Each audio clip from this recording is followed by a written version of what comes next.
Okay, so we're going to start our pretty significant and lengthy neuro chapter. As we start this off, again, as always, always good to go back and take a look at the anatomy and physiology. I'm not going to spend time here. I just want to have this in the PowerPoint so that you can go on your own and review some of the things like our cranial nerves. Again, as you've seen, NCLEX is not going to be focused on kind of the memorization piece of things, but obviously knowing the application of that. So making sure, for example, if you or to be testing a particular type of nerve, how you could test it or what the response would be. For example, our hypoglossal nerve is something that controls tongue movement. So if when we're doing our head to toe, we're asking the patient to stick out their tongue or to move it around, we would know that that is how we would test that particular nerve is kind of where I would focus in terms of your kind of assessment of this particular area.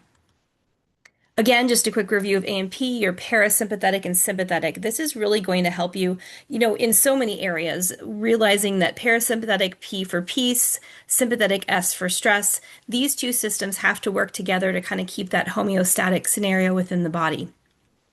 This is often a scenario in which medications can kind of come into play.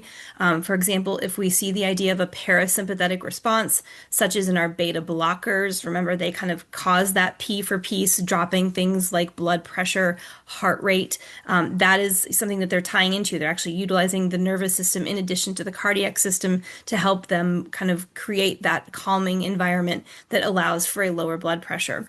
We know that when patients are in stressful scenarios, we are going to want to focus on that and help them kind of control their anxiety, maybe in situations when they're with us in the hospital, because we know that those stressful S, sympathetic S for stress scenarios can cause an elevation in vitals, and that's something that we don't want to see. So again, knowing how those two systems kind of work together, also knowing what they do.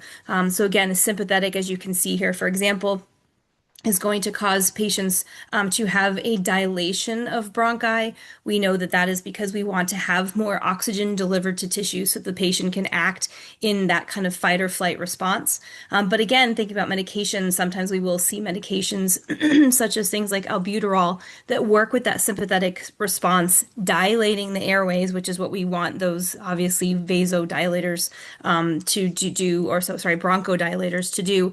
But we can also see why, if we're putting them into that sympathetic response, yes, it's good in an asthmatic patient, for example, to dilate the bronchi and open the airways, improving that scenario. But in that kind of same situation, we also may see that their heart rate elevates, and that's why patients taking those bronchodilators might see that they are, or might report that they're feeling, again, that kind of run of flutter of the heart rate. So again, just kind of a quick review of that, definitely worth taking a look at on your own time.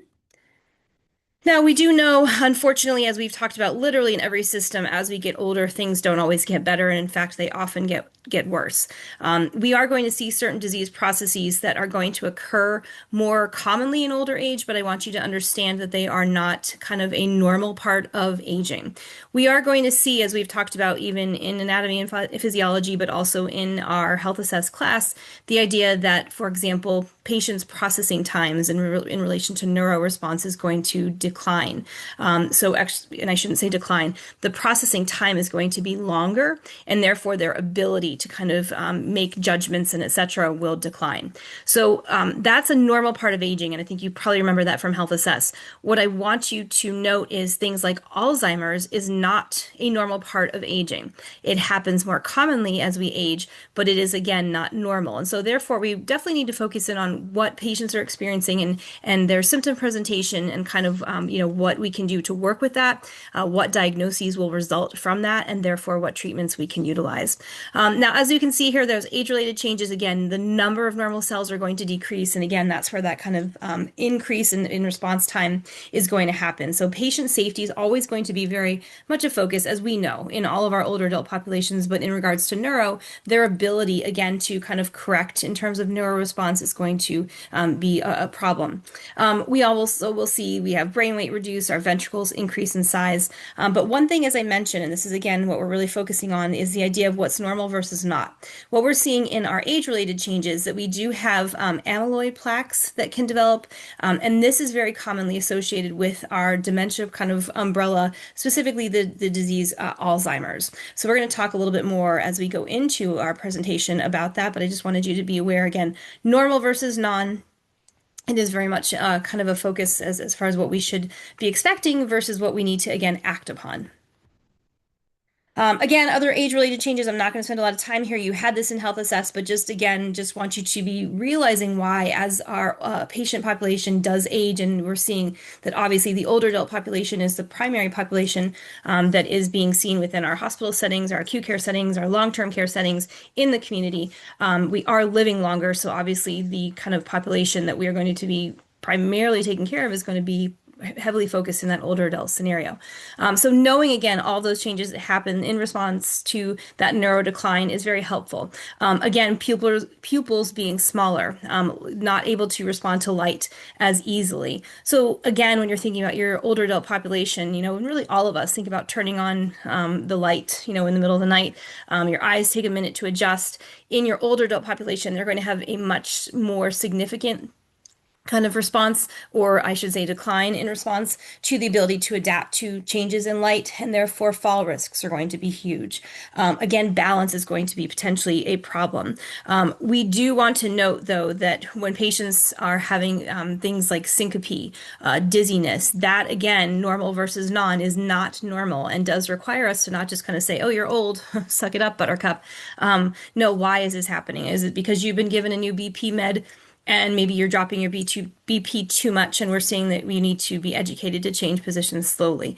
Or maybe it's because, you have a BP med that's been on board for years and years and years, and you've lost muscle mass and you've lost fluid volume, just as that part of aging. And now this med is actually toxic because it's not the right dose for your scenario. So again, very much a focus of understanding what those neuro changes are and how we respond to them as a nurse. Now we're going to kind of go into our various neuro disorders, but I want you to realize that neuro disorders stem from so many areas. Everything from trauma. Obviously, if you think of trauma, things like, head traumas, etc. Genetics, certainly a huge component there. Infections, things like meningitis, etc. Neoplasms, so cancerous growths within any of our neuro tissues. Degenerative disorders, I already mentioned one, and that was our Alzheimer's. Vascular disorders that change the delivery of oxygen and nutrients to tissue. And then endocrine. So again, we're going to start to see, particularly in our kind of second half of med-surg, how a lot of the systems we've already learned about are now going to be kind of revisited, and we're going to build upon them and see how they are all very interconnected. So in here again, endocrine scenarios, for example, a patient who is diabetic and drops their sugar significantly, that hypoglycemia then deprives that brain tissue of glucose. And as we know, the two things the brain constantly needs is glucose and oxygen. So if we have a scenario where those endocrine disorders kind of come into play and then alter our neuro status, again, understanding how all of these systems work together is very critical as the nurse. Again, I'm going to go through a lot of this kind of quickly, some of our assessment and diagnostic tools, what you'll certainly, well, frankly, you've already seen, but certainly we'll see even more so as we move into preparing for that ATI Adult Med-Surg Proctored, is that it's not only kind of knowing the disease symptoms, it's also knowing, how do we assess for it, how do we diagnose it, how do we treat it, so we'll talk about some meds, and then how do we know our treatment plan is working. So one assessment tool you'll see quite commonly in neuro is the use of a lumbar puncture. Now, again, you'll also remember with ATI is they are very processes focused, and so sometimes you will get questions, and they might give you this whole scenario about a patient potentially presenting with photosensitivity and headache and nuchal rigidity, and we'll talk about all this in a couple of slides when we get into our meningitis. But how do we diagnose it? So we use this lumbar puncture, but not only do we need to know that we use it, but what exactly is our role as a nurse? What does it entail? So lumbar puncture, as you can see here, is basically going into the lumbar space to obtain some cerebral spinal fluid.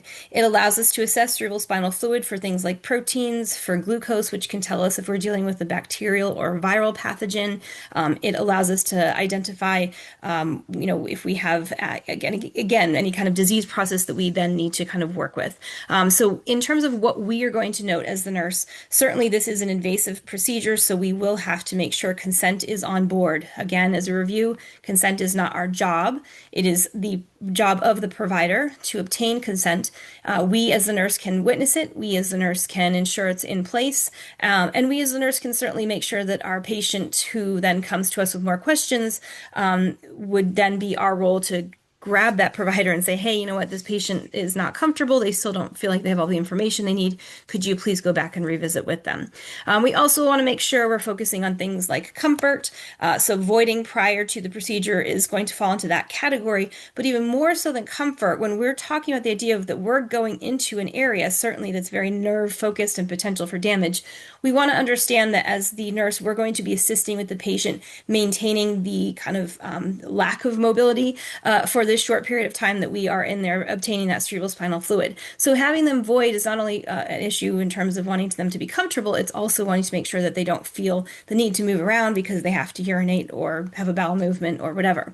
So as the nurse, again, we are going to assist with that positioning. Patients may either be lying side-lying or in a rounded back position. The idea of the rounded back position is obviously if you have kind of your vertebral column here. Normally, when we are upright, it is straight. When we have them round the back, what happens is we actually then kind of extend the space between those vertebral column areas, allowing it to make it a little bit easier to get to where we need to be, and then just kind of slip that needle into that space.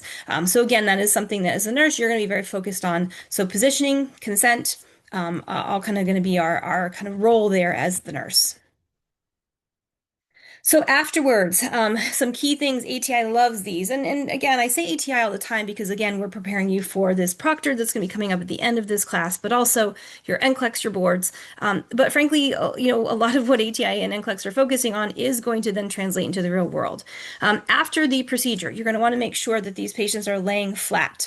The reason being is it's going to create kind of a natural pressure scenario where kind of similar to where you have maybe had blood drawn and they say, hey, can you put your hand over that little piece of cotton just for 30 seconds, potentially longer if you are on a blood thinner, just to kind of stop the bleeding.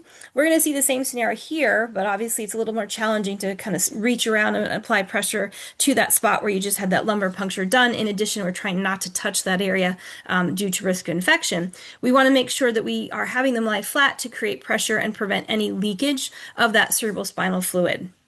We often will see patients will experience post-lumbar puncture or post-spinal headaches, and that is a very common challenging scenario that we do see. And there are some kind of differences in what we do in order to kind of work with that scenario. So as I said, normally we have them lie flat. As you can see, though, if a patient does have a headache, we're going to have them lie prone. Remember, when we are having a patient who has cerebrospinal fluid removed, we are removing fluid from the patient. As if we, removed blood, it doesn't matter. What we take out, we want to put back in. So we are going to encourage that they're drinking fluids to replace what is lost.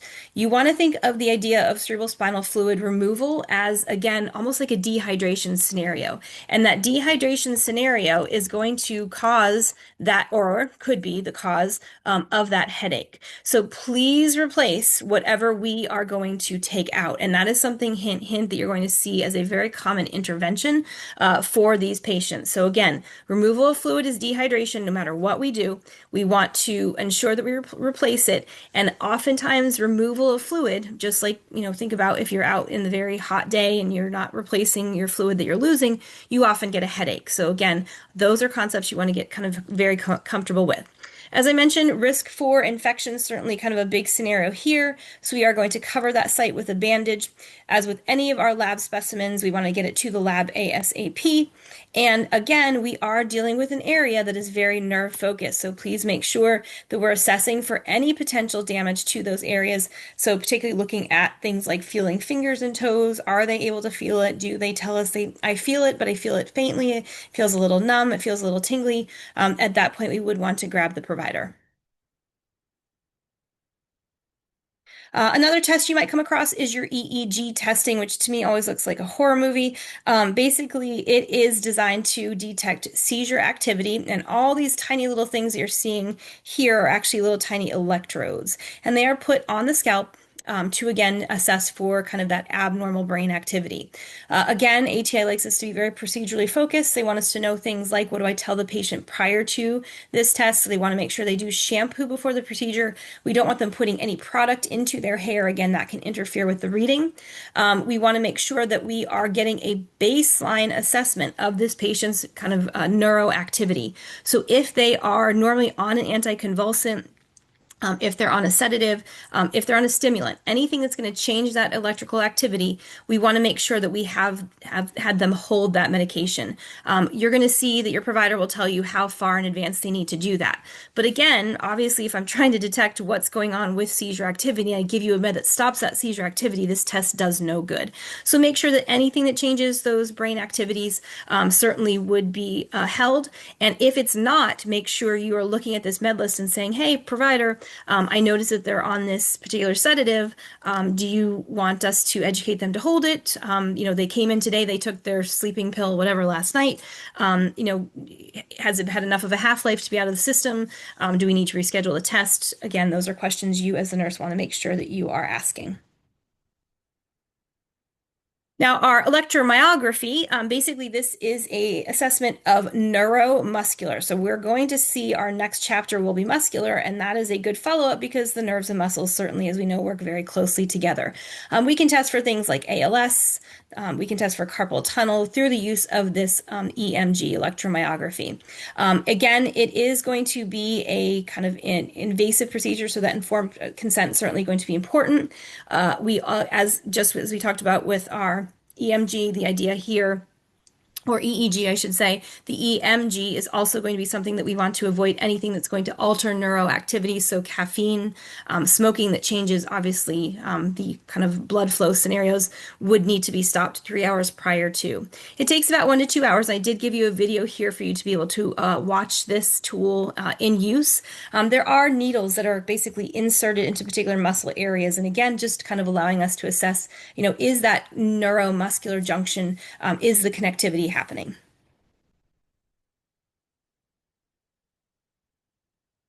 Now, our CT scan, we've talked about that quite commonly in a lot of our other chapters and will continue to do so because it is something that is used in so many areas.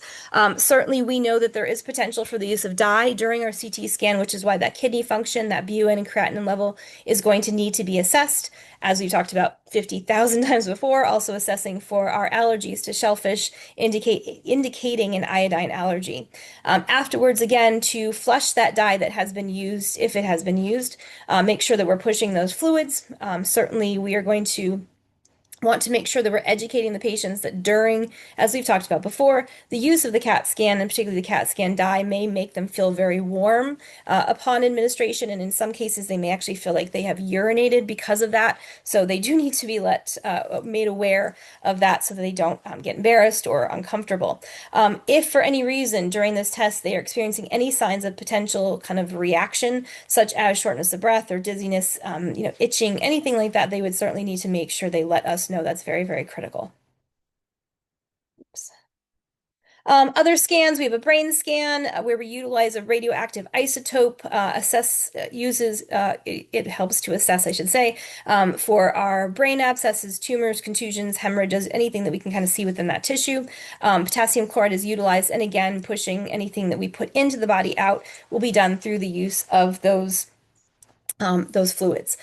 One thing you're going to want to be making sure of, and I didn't mention this on the last slide, but in general, we're talking about the idea of kidneys and pushing fluids, and anything that could potentially change or cause trauma to the kidney. Please make sure that you are also questioning that use of the medication metformin. Remember, that is cleared by the kidney. So if for some reason we are kind of taxing the kidney through the use of dyes or other substances, we don't want to then include metformin, which is also kind of the job of the kidney, when it's at a period that's being overworked. So you'll often see metformin will be held during any dye procedures, and that's a hint, hint. ATI NCLEX love that one. We also may see, again, cerebral angioplasty, again, just a visual, but also something that can maybe sometimes help with, surgical scenarios. Again, the use of dye and all of those things that come along with it to include that metformin concern. MRIs, certainly, we've talked about these as well, can also be utilized. Remember, with MRI, some of our kind of big concerns stem from the idea of metal. So no metal, obviously. That's going to be kind of a big thing. We're going to be very no pacemakers. The other thing to remember, obviously, is that concern for claustrophobia. Uh, that is, I'm probably gonna have to stretch this out here.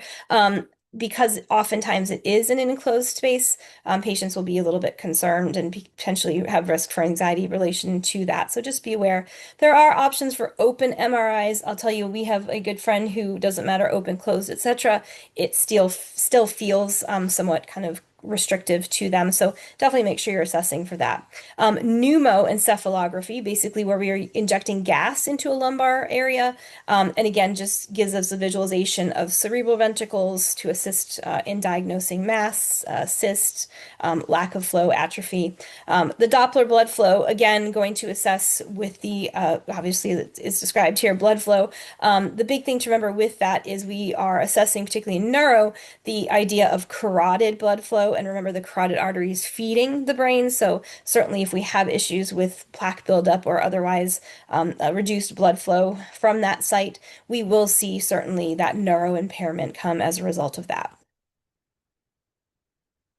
I guess throwing some terms out here again, you can read through these. I'm not going to spend time on those, but just we've actually done these back in Health Assess, but just wanted to, again, as we get back into neuro, just have some reminders for you of some things you might come across. Remember, in Med-Surg, this is where we take that Health Assess knowledge and we apply it. So you may have one of these words in a question, and if you don't know what it is, you may miss the question. And sometimes it's literally just knowing that terminology that gets you to where you need to be in terms of answering a question. So there again, more of that. Paraplegia versus quadriplegia. So again, all four limbs versus para two. So just kind of be aware of all that. Do remember, again, and this is something as we move now into heavier med surge 2, we're going to start to really focus on that interconnectivity of all of our systems. So remembering that every system, you might have a patient that comes in and they have hypertension. You still need to be assessing neuro because of the concern that obviously a high blood pressure can cause trauma, higher risk of stroke. So again, making those connections is very critical. Assessing for level of consciousness is going to be kind of your number one, and you get this a lot in your ATI priority questions. And again, you're going to see this in the real world. When you walk into a patient's room and they're confused or they are in a stupor, and before they were talking to you, obviously this is a huge concern for that neuro decline. So that level of consciousness is something you're going to want to be assessing for quite commonly.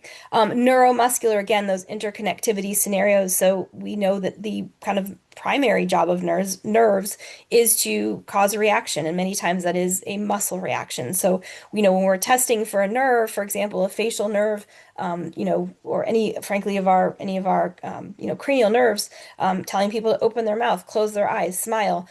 We're testing for a nerve, even though we're seeing the reaction through the muscle. Vital signs, and we'll talk more how those neuro kind of changes can alter those vital signs. I mentioned one earlier, just talking very basically about parasympathetic and sympathetic response. Parasympathetic, P for peace, so we're going to see drops in BP, drops in heart rate, whereas sympathetic elevations in those areas. Our glass scale coma scale, which we again did touch upon in our head to toe during that neuro assessment, we'll revisit as well. Again, going to be very much a tool utilized within our neuro assessment area. So again, there's your neuro Glasgow Coma Scale review. Again, kind of the biggest thing to kind of keep in mind. Remember that the score is from 3 to 15. It does not start at 0. So that's why we say even a toaster could get a 3. The highest number is the best number. So that 15 is telling us that everything is intact and working. Anything 8 or lower is going to tell us that we have severe injury, and that patient would be considered comatose.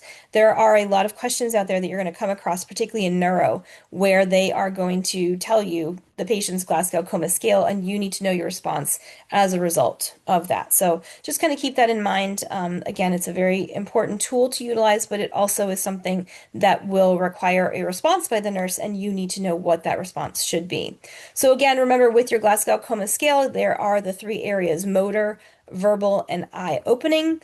Again, each of these areas is scored on a scale depending on what exactly we're assessing for.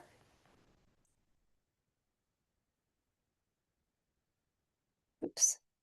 And again, the area of kind of how we assess and score them is located on this page here. Anywhere from 1 to 4 for eye opening, whereas our motor response has a score of 1 to 6, 1 being bad, and then our highest numbers, for example, 6. In our motor response, they obey the command, please raise your arm. They do that.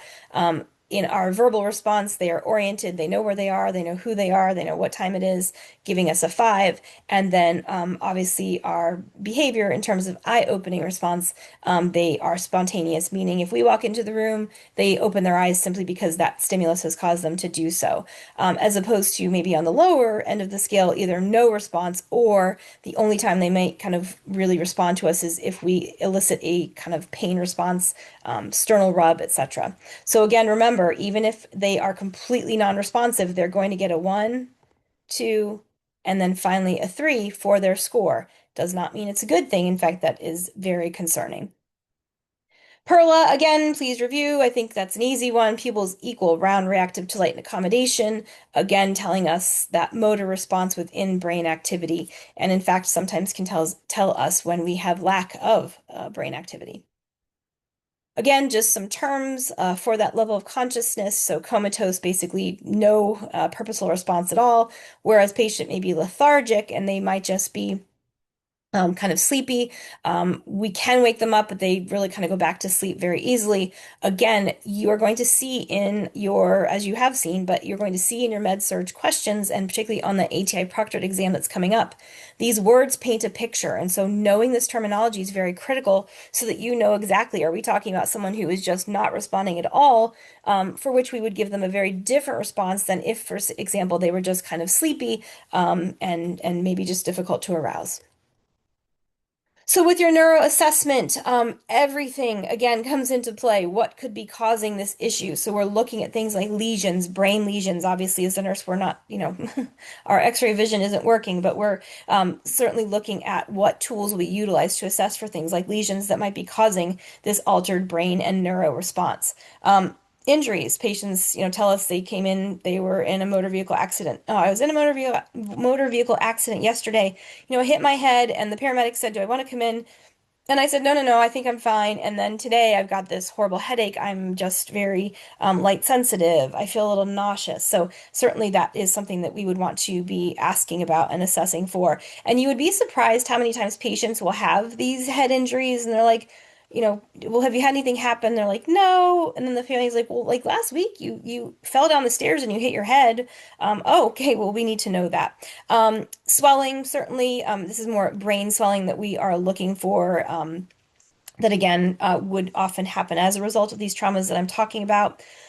Recognizing that again, neuro brain activity is very neuromuscular focused, but also the fact that it is the brain that runs all of our kind of critical body functions, to include the vitals. So looking at, respiratory effort, respiratory rate.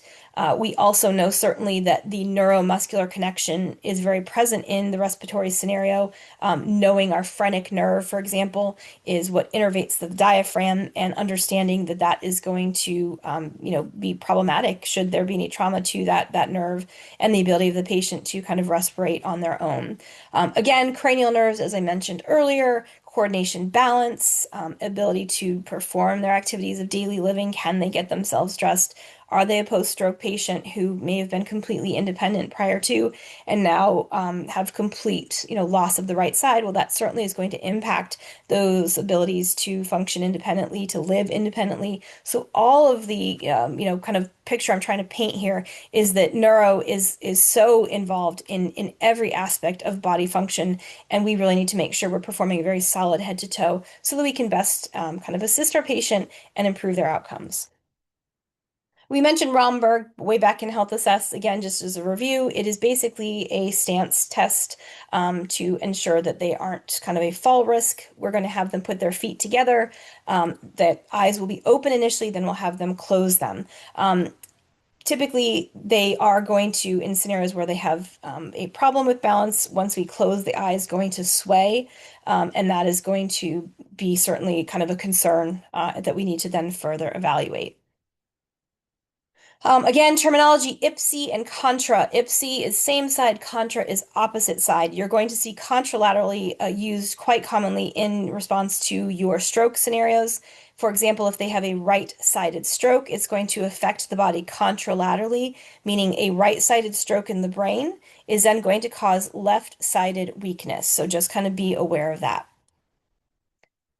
Now, again, back to assessing for that neuromuscular connection. Remember when you did your head to toes, you had your partners see if they could pull away from you, push away from you. So checking for that resistance is another way to check neuro response as well. Remember that we are assessing all of our senses, so hearing, smelling, all of them, taste. Obviously, in our regular kind of walking in the room head to toe assessment, we aren't probably going to be assessing the senses on the food senses on the tongue and what we can taste for. But you are recognizing that you in that 2 minute maybe time that you're interacting with that patient may be able to identify that there certainly are some sensory deficits, which you've already talked about in another chapter. So things like tinnitus, they may either tell you about, you may ask them about, they may have difficulty hearing, and you ask them, and you're like, oh, I'm trying to hear you, but there's just ringing in my ears. So certainly assessing all of the senses. Pain is a huge part of that neuro assessment as well. Temp, again, the ability of the body to maintain a normal temp is very brain focused. So making sure that we're focusing on that. In addition to the fact that a fever could certainly indicate that there is some type of processes within the body that's causing some neuro damage. So keep that in mind. Stereogenesis, again, just terminology, is basically being able to identify an object by feeling it. So if you you close your eyes and you hand, or the patient closes their eyes and you hand them, I don't know, a key or a pen or something along those lines, are they able to identify simply by touching the object what it is? Graphesthesia is basically where we are, maybe you write like the letter A on a patient's hand and they're not looking at you, they're just feeling it. Through that sensation, can they figure out what you're drawing on their hand? Reflexes, again, as I mentioned, a lot of these are going to be often done more so by your providers. But remember that reflexes are something that are involuntary. They are going to be kind of below the level of the brain. And the reason I say below the level of the brain, it doesn't require so much that the brain processes what just happened. It's just, again, kind of an involuntary scenario. Luckily, we don't need that brain to react to literally every stimuli that we have. That would be very overwhelming for the brain, and frankly, it wouldn't be able to manage all of that comes at us, in a 24-hour period. So some of those reflexes are protective and frankly involuntary. Babinski, this is something that in neuro you're going to see quite commonly.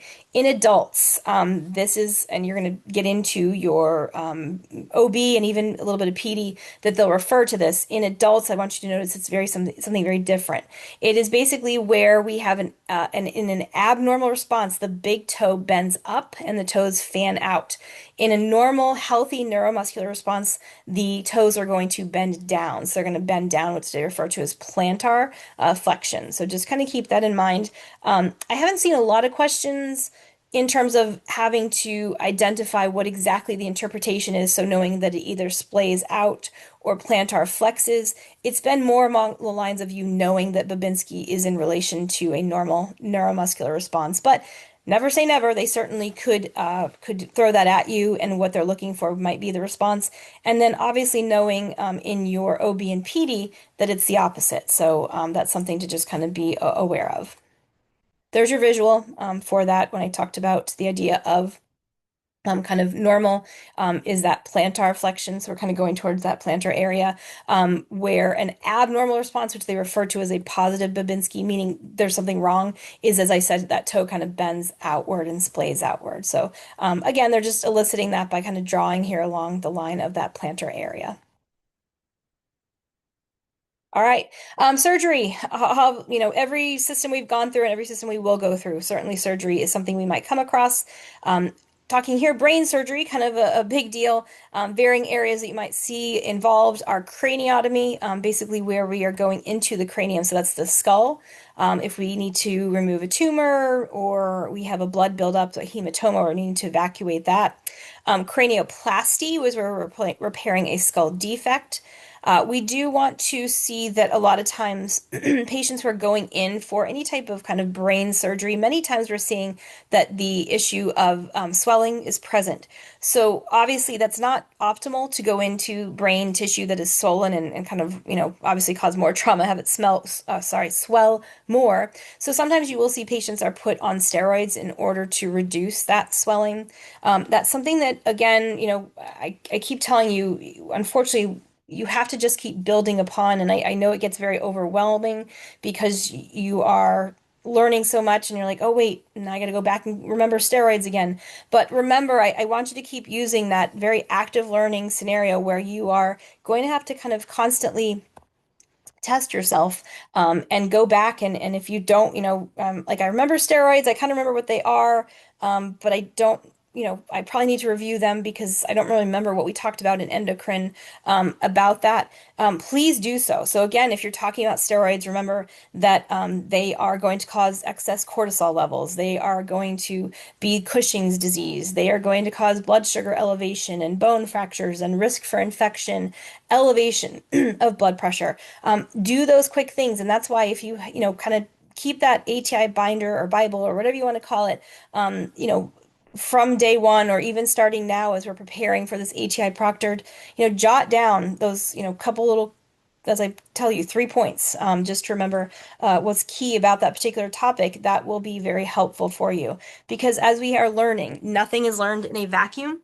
And you have to make those connections as the nurse. And if you are noting that someone is on a steroid, whether it be due to the fact that they have an asthmatic exacerbation, or they are going in for brain surgery, or they got poison ivy, the steroid is a steroid is a steroid, and all of the impact of that is the same. So it is very critical to kind of just keep testing yourself and reminding yourself about all of those things.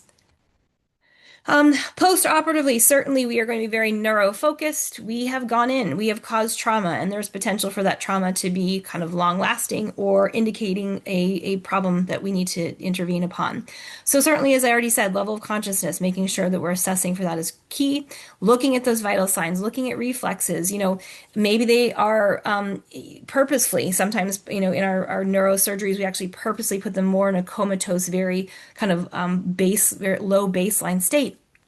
But they should still respond to things like pain. So if I do that sternal rub, I should see that that kind of reflex to that pain is for them to pull away a little bit. That's that involuntary reflex where even though the brain might be kind of sleeping, we will see those reflexes are still intact or they're not. And that's certainly something we, again, need to be aware of.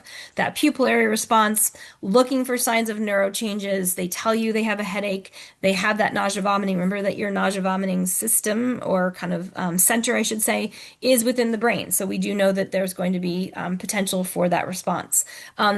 Changes in vision, again, respiratory depression. Remember, again, everything vitally being run through that brain area, brain stem, etc. So if we see that they are potentially having changes in vitals, having changes in respiratory effort, certainly of concern.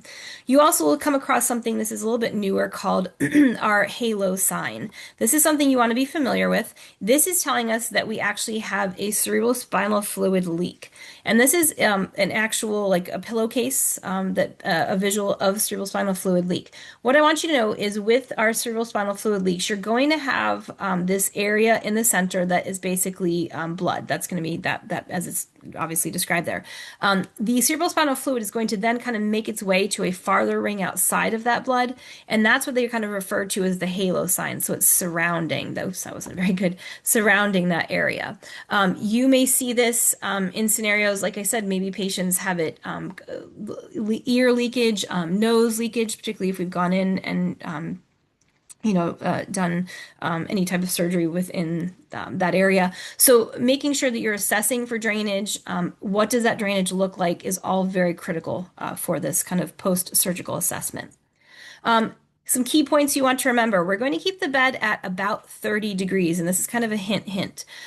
We don't want them to be super elevated. As we know, when patients are, 45 even or higher, the potential for them to flex forward and have that neck kind of fall forward is problematic. So we want to keep them at a relatively neutral state, and that is where that 30 degrees is just high enough to help with drainage, but not too much that they're going to flop forward. Remember that there are going to be patients who have brain surgeries that will have, and frankly, any surgeries, but brain surgeries where drains will be in place. Remember, you are talking about the brain. This is the vital organ of the body. So obviously, with any drains, we're going to be very much following the kind of sterile and kind of aseptic scenarios. But here, it is even more critical that we prevent any type of pathogens from entering into that area. You're going to see with your drains, we want to make sure we keep that drain at the level of the external auditory canal, kind of like we've talked about with the idea of chest tubes and catheters. We want it to be in an area where it is going to drain and not return to the body. Now, again, maybe patients went in for a removal of, and sometimes it's a removal of a mass that's not even cancerous. They've gone in, they've done some type of surgery, but we've introduced, a portal into that patient. There is now a portal created. So making sure we're assessing for those signs of infection is very critical. Meningitis is one we see quite commonly. And that is something that we want to make sure we're monitoring for temp, monitoring for neurostatus changes. All of these are very critical. We're going to talk about the idea of increasing intracranial pressure quite significantly in a couple of slides. So I'm not going to spend time on it here, but obviously post-surgically, we want to make sure that if there is any swelling, is it being monitored? Is it being kind of maintained and or reduced to avoid the idea that we have too much pressure in the brain? And again, I'm going to explain that in a couple of slides from now.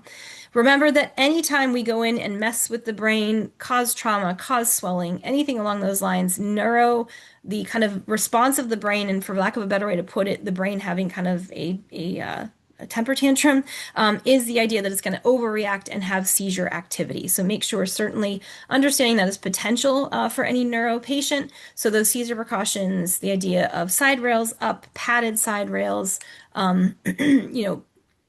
having airway equipment by the bedside, all of those things will be very critical for this particular patient population. All right, as I mentioned, intracranial pressure. This is something you really want to understand. We're actually going to work on an activity in class, but I want you to realize here is your brain, okay? And there's not a lot of wiggle room for anything else to be in that cavity. As far as I know, right, we have all kind of closed our cranial cavities after birth, everything kind of fused. We know our skull is hard and it's really not going to move. So when I talk about what is in this cranial cavity, we have obviously the brain tissue, we have cerebrospinal fluid, we have ventricles that kind of, work to supply the brain, we have vascularity, but anything else that comes into that area is going to cause overcrowding. So we want to make sure that we understand that when we have patients who have swelling, maybe they, and I've told you about my little friend who went drunk sledding, slammed into a tree, head traumas like that, having brain tumors that grow and kind of encroach on all of the other structures I just mentioned. Anything that comes into this tight area and kind of then causes overcrowding is going to then be significant in terms of patients' neuro ability and frankly, patients' vitality. Because remember, again, the brain is running everything in terms of breathing, vitals, etc. So we really want to make sure that anything that adds to that potential for pressure, swelling, physical structures such as tumors, bleeding, etc., needs to be monitored, it needs to be maintained, and it needs to be frankly eradicated so that this patient can function normally. So how do I know this intracranial pressure increase is happening? So I'm going to see obviously changes in level of consciousness. So that can stem, or span, I should say, the spectrum basically from, maybe being a little bit confused to, as I mentioned, all the way completely comatose. We are going to see pupillary changes. They may not be able to perform the six cardinal gazes, so which we talked about, remember, in Health Assess. There is posturing, which we did talk about in Health Assess, and I'll show you a visual in a couple of minutes. Decreased motor ability, so maybe I can't, have that neuromuscular connection. We will see again seizure activities. Patients will complain of headaches. Again, remember those vital signs are going to change. And we're going to talk about something called Cushing's triad in a little bit here. Remember that our emesis station, for lack of a better way to put it, is within the brain, so they may vomit. We know that we have a couple of speech areas within the brain, Wernicke's, for example. So we may see changes in speech production, ability to understand speech. So just kind of keep that in mind. This is what we're talking about, and that's the basic concept I want you to understand. That there's only so much room. So anything that encroaches on that area, as I said, swelling, increased fluid production or bleeding, and or physical masses such as, for example, a cancerous tumor, are going to be very problematic in terms of intracranial pressure. Now, I mentioned the idea of Cushing's sign. So keep, again, understanding, and this is kind of what we did when we've attacked all of our other systems. When we did GI, if you know what liver does, you know what happens to the patient when liver is impaired. If you know what the brain does, you know what happens when the brain is impaired. The problem is the brain does everything. So that's really makes it very challenging. But particularly, we are going to see those vital functions and maintenance of vital signs are going to be the job of the brain. So we're going to see that when we have scenarios where that intracranial pressure increases, we get this thing called the Cushing's triad. So what we're going to see is basically that heart rate is going to drop. We're going to see that the elevation of blood pressure is going to happen because it's going to be saying to the body, and the brain's kind of going to be saying, listen, I have all these other things in here. I've got this fluid, or I've got this blood, or I've got, this tumor, and it's blocking my ability to get what I need from that carotid artery and the rest of the body. So it's kind of going to say, you know what I'm going to do? I'm going to tell you, body, increase that blood pressure because I need you to send more blood to me. So I'm going to have you increase it. Obviously, in the long run, this is a terrible idea, but in the short run, it is going to work on improving perfusion. During that change, we are going to see a change in the vital signs and what we describe as a widening pulse pressure. So the top number, systolic number, is going to increase. And that's going to now, again, have a difference or a widening scenario between systolic and diastolic numbers. So, for example, if we have, and I don't know, hint, maybe you got a question of a post-surgical scenario of a patient who had some type of brain surgery. You take their vitals, their BP is 140/90. You come back like an hour later, it's now 190/90. So you can see here, I'm having an increase of systolic from 140 to 90. My diastolic staying about the same, and it could change just slightly. But that widening pulse pressure between systolic is going to be our kind of concerning sign that this Cushing's triad is happening. And again, this is described as what we refer to a late sign. So a late sign of increasing ICP. This is bad. So when we see to the point that the body and the brain are having to alter vitals to kind of maintain life, that is something you definitely want to make sure you are understanding. This patient, their brain function is about to shut down, and we really have to act in order to kind of hopefully improve that perfusion, reduce the pressure in the area. This is going to be very much a provider focus, so you will be getting the provider to figure out what exactly to do. And that is something that you need to be kind of aware of as the nurse to say, this is a priority in terms of me needing to intervene.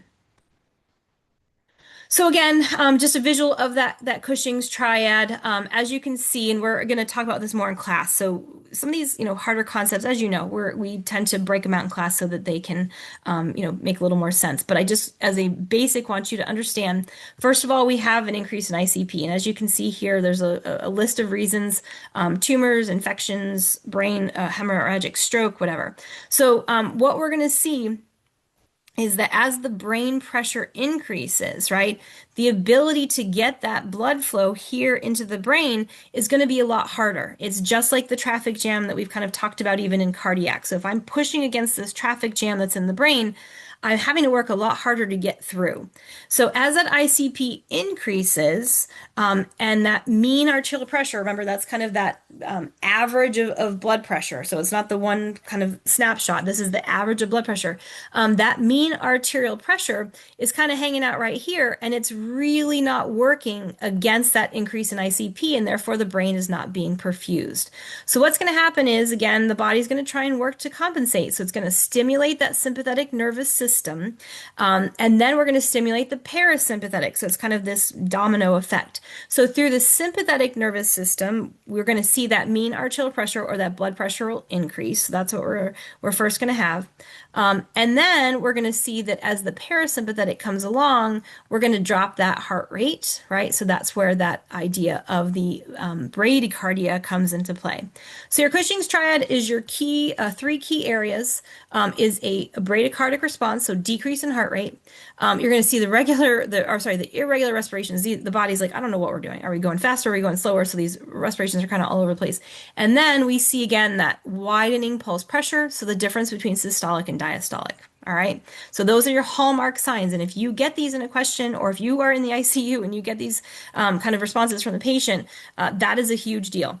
In addition, obviously, other signs of increasing ICP are ones we've already talked about: the headaches, the vomiting, etc. We're going to talk about some of the treatments in a little bit here, but one med you are going to want to be very familiar with is the idea of mannitol. Mannitol is what we call an osmotic diuretic. So if we have our brain, here's my brain, you can just go with me here, and I have a lot of fluid or a mass or whatever. So all this stuff is building up in the brain. That's terrible. But this is all fluid that's building up in here. What we're going to do is we're going to give this medication called mannitol. All right, that's what I have highlighted here.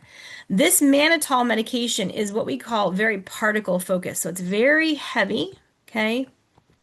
And remember when we did way back we kind of actually referred to this very quickly, but we did this way back, oops, hold on, in when we talked about the idea of, fluids and why we use particular types of fluids and or medications in order to change fluid status in the body.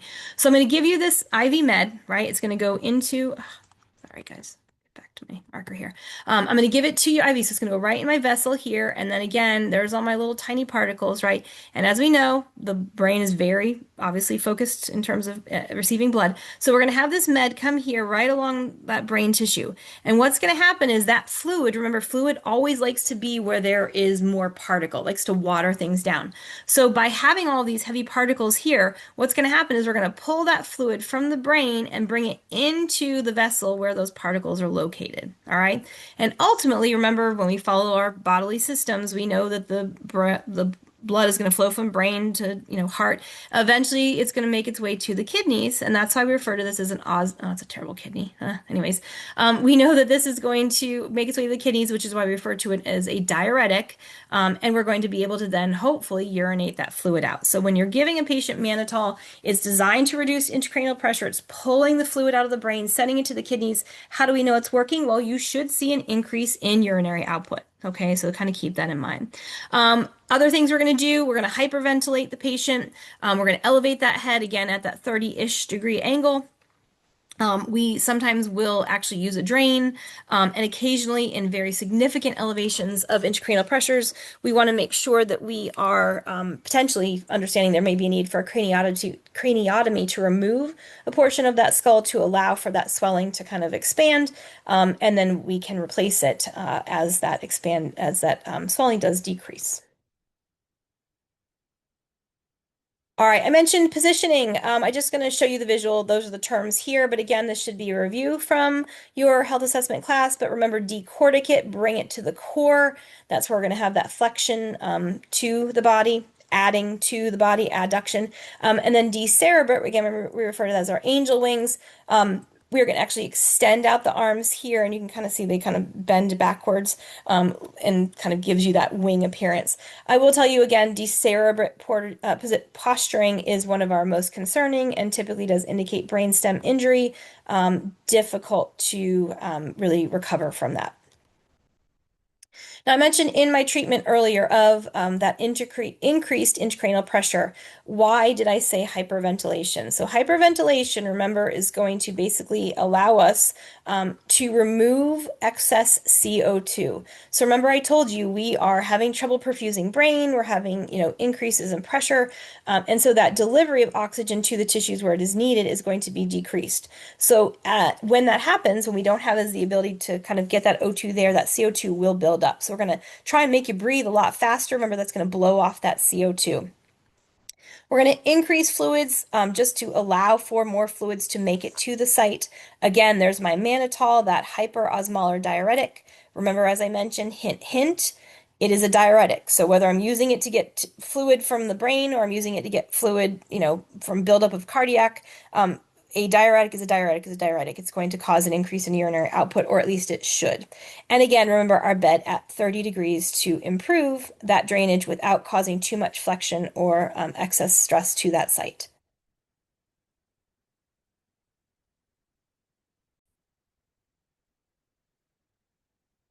Okay, now we're going to move into our disease processes. And by headache, I use that term loosely because headache is more the symptom than it is actually the disease.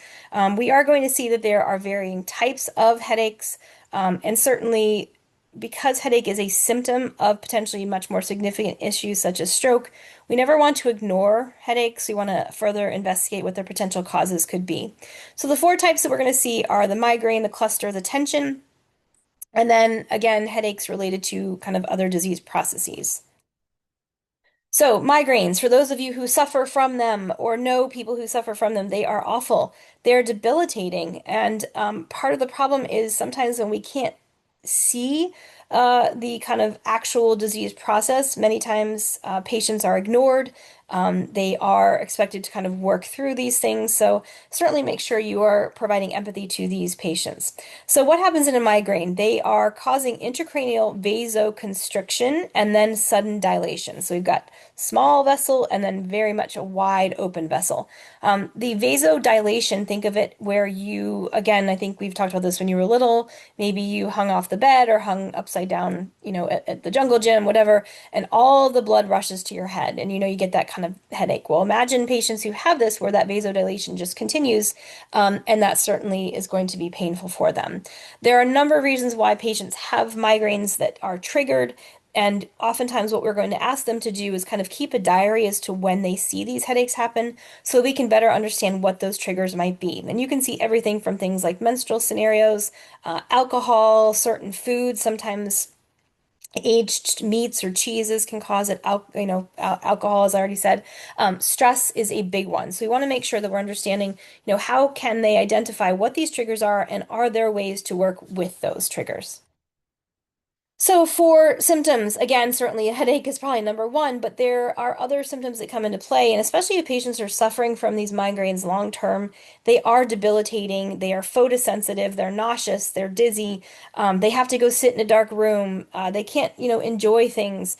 These are certainly where that depression piece can come into play. Sometimes patients will tell you they have what they describe as an aura, which is something we'll also talk in relation to seizure activity, but the idea that they have, that they see something, that they smell something, that they have lights flashing beforehand, can be a sign that this is actually going to happen. A lot of times patients will tell you they have visual disturbances, as I mentioned, that lights or kind of blurry vision, they may tear up, that nausea vomiting, and they may have like a numbness, that paresthesia before they have pain. The other thing that patients obviously will tell you, certainly as we already mentioned, was the pain, but they'll often describe it as throbbing or boring, like they have a vice on their head. Light sensitivity, again, is a very common scenario, and potentially even slurred speech.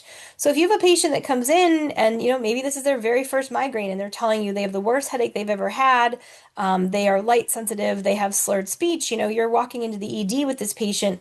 As the triage nurse, certainly some things that come to mind could be stroke, it could be meningitis. So we need to make sure that we are, much like we talked about with cardiac, could it be acid reflux or could it be a full-on MI? We want to make sure that we're assessing for all the potentials and gathering data to certainly help us come to the correct conclusion. I threw a visual in here. It's actually a news reporter who had a particular type of headache, migraine headache, on camera, and she was actually just ridiculed. People said she was drunk on camera. People were concerned for her. They thought she had a stroke, and it turns out it was this kind of rare migraine form. So something that's kind of interesting to watch in all of your free time. So again, reason we cover all of those diagnostic tools way back in the beginning of each system is so that I don't have to go over them for each scenario.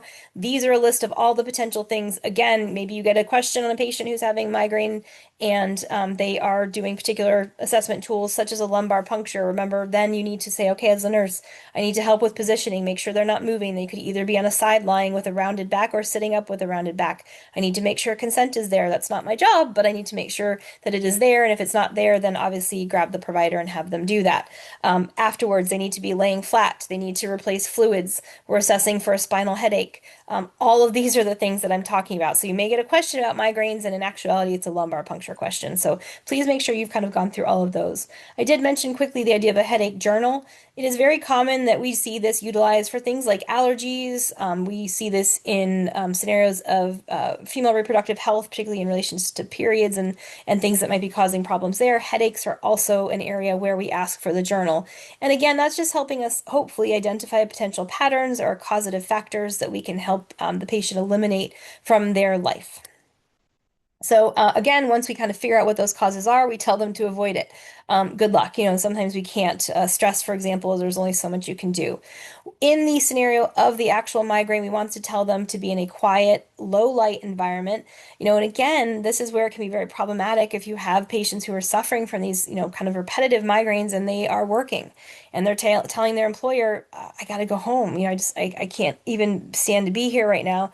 It is something that sometimes has a kind of, scenario where the employer may or may not be understanding with that. So, working through that with the patient is also important. Medications you'll come across. Imitrex is a very common one, or sumatriptan. What is going to happen with these meds is, remember, the kind of scenario is they initially are going to constrict in the body, and then it's going to vasodilate so much that all that blood is rushing. So we're trying to cause vasoconstriction to kind of counteract that rushing of blood to the head. Remember, anytime I do cause vasoconstriction, I am also potentially causing hypertension. So when we're looking at a list of meds, and maybe you are, doing this intake assessment for a patient, and they're saying, "Well, I have my migraines," um, you know, but I've also gone to my primary for the last like 4 visits, and my blood pressure has been elevated. Well, maybe this isn't the right med for you if this is the action that it's causing, and you've got this blood pressure of 180 over 120. We might need to look at that. So knowing what meds do, how they work, and the kind of potential side effects that can happen are very important. You may also see ergotamine, also a vasoconstrictive scenario. So just some meds that you might see utilized. Now, headaches in general, in addition to migraines, we might also come across what we call cluster headaches. Typically, they occur in a series, kind of one after another, and then they kind of go away. So they're asymptomatic, and then they kind of come back. Tension headaches very commonly are, as described, caused by tension. So if find yourself being stressed. I mean, you're in nursing school. I'm sure you're not stressed at all. But even if you've ever found yourself studying for long periods or being nervous about an exam, if you've ever kind of just consciously paid attention maybe to your shoulders and you're like, oh my gosh, I'm so tight. I'm just, so stressed out. We often will see that muscle contraction can cause those headaches. So when we're looking at patients and kind of the reason why they're having recurring issues, that tension scenario might kind of focus in on the idea of stress reduction. Sometimes that mindful muscle relaxation where I don't know if you've ever done it, but you kind of start at the top of your head and they tell you like squeeze your eyes or your face kind of really tight, and then you let it go and you relax. And then you do the same thing with your shoulders. Tell them to really bring their shoulders close to the body and kind of contract them and hold them tight, and then you relax, and you will be surprised how much that can help. So teaching them those scenarios might be helpful. Again, what our focus is the reduction of the stimuli that causes the issues and complementary therapies that are going to work. Obviously many times we need the medication, but what else can we do to kind of work within this scenario? All right, seizures. Now, again, seizures, as we know, are certainly going to be problematic and potentially life-threatening. So kind of keep that in mind. Oops, there we go. So when we are looking at that potential for seizure activity, It can happen in any scenario. Sometimes patients are diagnosed with a seizure disorder, and that's why it happens. Sometimes patients are, in a scenario in a diabetic coma and they're having seizure disorders. So just remember, febrile seizures, a number of reasons of why seizures can happen. And that's why understanding when they potentially can happen is the role of the nurse, and those implementation of seizure precautions is such a huge focus. So as we know, seizure is basically the brain, as I said earlier, for lack of a better way to put it, a temper tantrum. It causes chaotic impulses. A lot of neurons are involved. And as a result of that, remember that brain requiring the two things that it needs, O2 and glucose, because it uses that. So if I have this hyperactivity, a lot of neurons using up that O2 and glucose, that brain, if we continue to seize, eventually is going to run out of that O2 and glucose fuel. And then we've got a real problem. So then we've got that brain being deprived of what it needs and neuro damage. So why does it happen? As I mentioned, seizures can happen, from trauma, drug and alcohol use, particularly in alcohol withdrawal. We're concerned with that. Febrile seizures, infections, poison. So all of these things are potentially going to run the risk of seizure kind of implications. So again, diagnostics, all the things we've talked about, the EEG. Certainly a big part of that. We also want to make sure that we are not only kind of looking at the actual seizure itself, we're asking patients about what's happening surrounding the seizure. Did you hear something? Did you smell something? A lot of times fish actually is a very common thing that patient will tell you they experience the smell of fish. We're watching them. What was the behavior beforehand? Did they, become a little bit confused, or was it just a sudden onset? During the seizure itself, were they writhing around, or were they just kind of staring absently out into space? What were they like after? Were they confused? Did they experience incontinence? So all of these things are basically the responsibility of ourselves as the nurse, but also education of the patient, patient's caregivers to kind of hopefully provide that information for us. So for our seizure classification, this used to be kind of diagnosed or classified in different areas. It used to be called partial, so you may have heard of that before. It's now referred to as focal, so basically focal on one side of the cerebral cortex and then can spread to the other side, eventually becoming what we describe as a general seizure. We also have what we call aware and impaired. So aware used to be called a simple seizure, and impaired used to be called complex.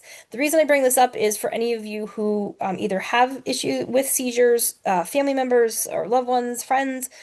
Sometimes as we translate or transition, I should say, into new terminology, it takes a time. So you might have patients who come to you and say, well, I've been diagnosed with simple seizures, 10 years ago, and now you just know the new terminology is aware.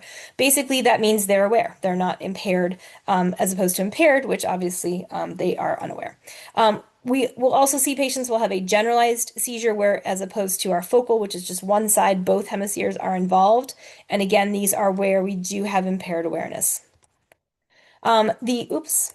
Okay. The other type of seizure you'll come across is what we refer to as our tonic-clonic, probably the classic seizure presentation that you've seen, whether it be in person, in movies. I hate to kind of, Hollywood this, but a lot of times when we have seizures and scenarios like that, that's the one they portray. So it's very tightly toned. That's our tonic phase, and then clonic is the movement.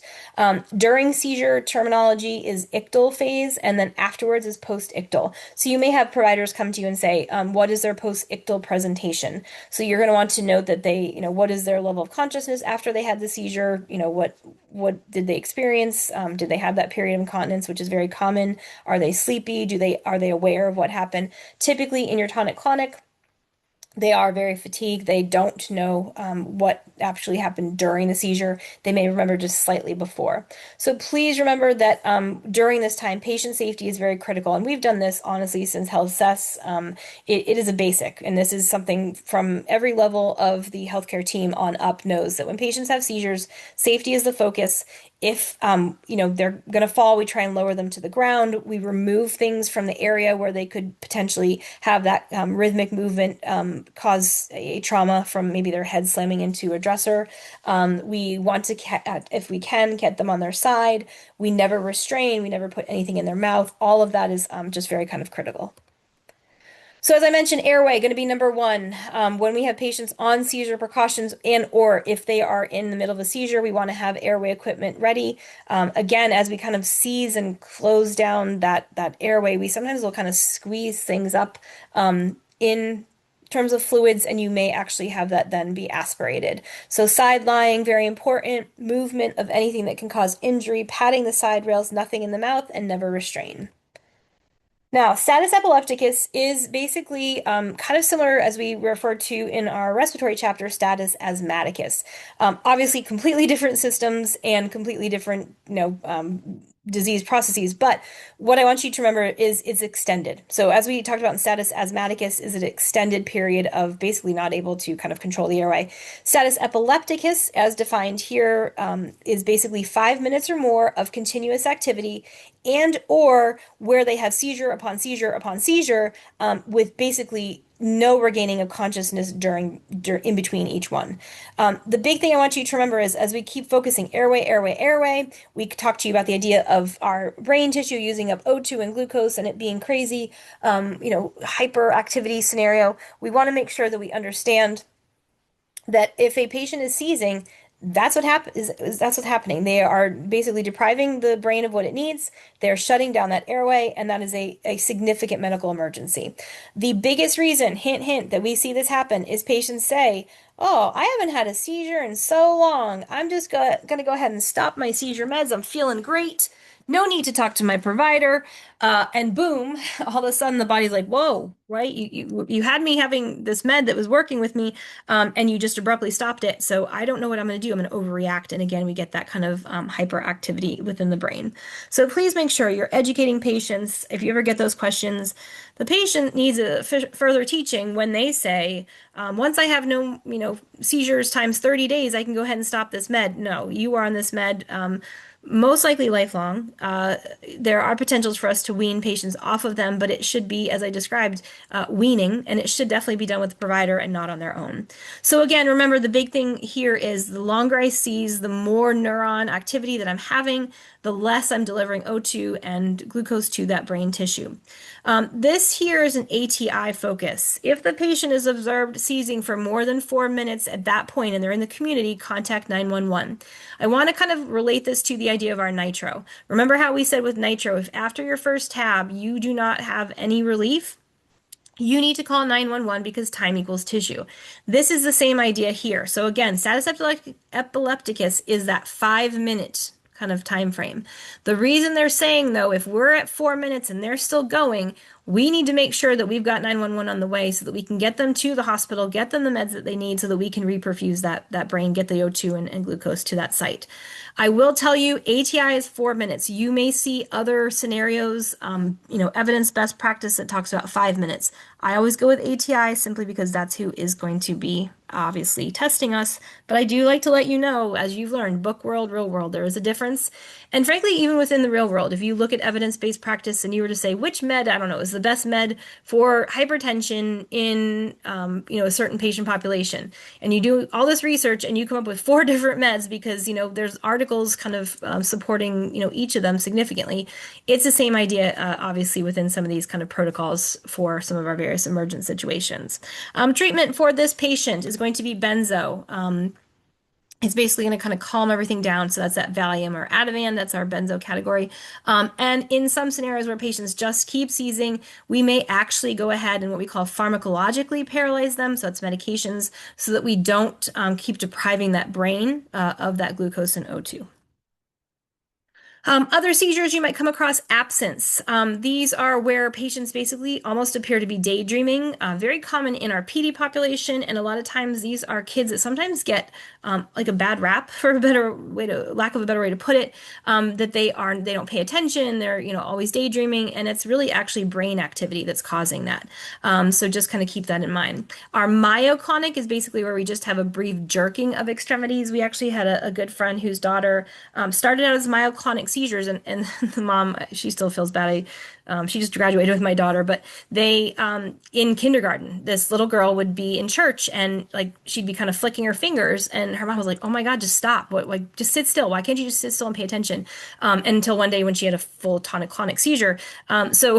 Keep in mind that, you might have these kind of repetitive scenarios, and if patients are telling you about these things, never kind of just push them off as maybe just normal patient behavior.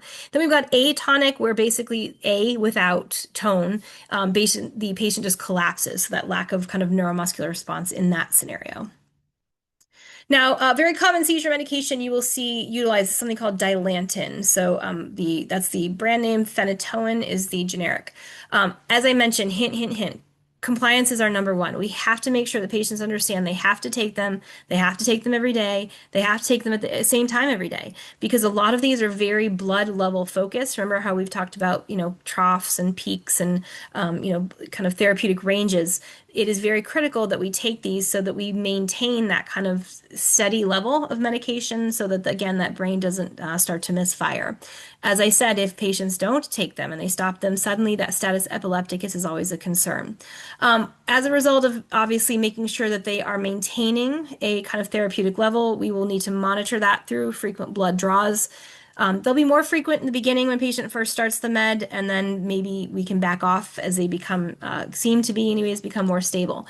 One thing you're going to want to understand, and this is something quite common because seizure activity is often occurs very commonly in PD populations, and or is diagnosed during those kind of PD scenarios.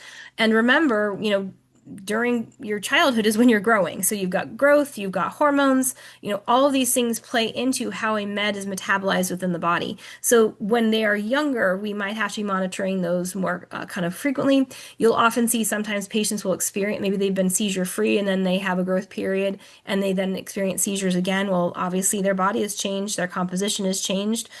We may need to increase the dose or decrease the dose. So just kind of keep that in mind. That is something very common in your younger kind of populations. One thing with your Dilantin is something that you're seeing here, what we call gingival hyperplasia. So hyperplasia, that's overgrowth of the gum. Very common with this med. So we want to make sure that we are having them go to their dentist regularly to assess for this. Alcohol is really never good with any of our neuro meds, so we're going to avoid that. We want to make sure we don't take antacids within 2 hours of the med, and it can turn the urine pink, red, or brown. So making sure we're educating them on that as well. Big thing with your Dilantin, patients who are on it will need to, if they are sexually active, make sure they are using some other form of birth control, because if they were to get pregnant while taking this med, it can cause birth defects. So be aware of that. It also, though, can decrease the effect of birth control pills. So in addition to knowing, yes, you need to have another type of birth control or a type of birth control on board, you're going to need a barrier method. Because if you are, for example, on an oral medication for birth control pills, that medication Dilantin may not make them or allow them to work as they are supposed to. And then all of a sudden, again, you get pregnant, and now we've got that concern for the birth defects. So that barrier method, such as condom, in addition to the oral, is going to be helpful. It also is going to interact with certain meds. Coumadin is a big one, and you guys have seen these, and you'll see this big time in your senior year when you take your ATI pharm exam. They love the interactions. So this medication, Dilantin, can cause Coumadin to be more effective, meaning obviously Coumadin is designed to not allow us to clot, and therefore we could be a higher risk for bleeding. So certainly want to make sure we're monitoring for that. If a patient is on a tube feed, we're going to hold the tube feed about an hour before we give this med, again, just to allow for absorption. So just kind of keep that in mind. Other meds you'll come across, Tegretol is another one, Keppra is another one. What you're going to want to monitor for these in particular is it can change blood counts. So reduction of blood counts in particular, and that's in reference to red blood cells, white blood cells, and platelets. So as we know, red blood cells are going to help me carry oxygen. If I don't have that ability, I'm anemic. White blood cells help me fight infections. So we're going to be monitoring these patients and telling them to say things like, hey, my fever is this today. I have a sore throat. Any signs of infection they need to be reporting. And then obviously lower platelets is at risk for bleeding. So assessing and educating on signs of bleeding. So easily bruised, toothbrush, blood in the sink, tea-colored urine, extended menstrual cycles, etc. We also are going to want to make sure, and this is quite frankly for all of our meds, that we're monitoring liver functions. We know that the liver is going to metabolize meds and kidneys basically excrete them. So really, liver and kidney are always going to be a big focus on meds. This one in particular, this category of med in particular can be very challenging to the liver. So make sure you're monitoring for liver function. That could be your liver enzymes, AST, etc., but also monitoring for the physical visual appearances of this potential decline, such as things like jaundice. So just kind of be aware of that. All right, again, just some other lists here of your meds you may come across. Luminol, this is as it's kind of makes sense, a central nervous system depressant. This means obviously we're trying to tell the brain to chill out in this scenario. But remember, certainly when we have the brain being told to calm down, you're going to be very respiratory focused. You're going to be very safety focused. So if they are, not aware, they are, potentially sleepy, they wouldn't want to drive a car. That's going to be something you want to be kind of educating your patient about. Neurontin is another one that's going to be very focused, nerve focused, designed to tell nerves to kind of chill out. So again, risk for things like central nervous system depression, and then our Depakote or our valproic acid, also in the seizure med category.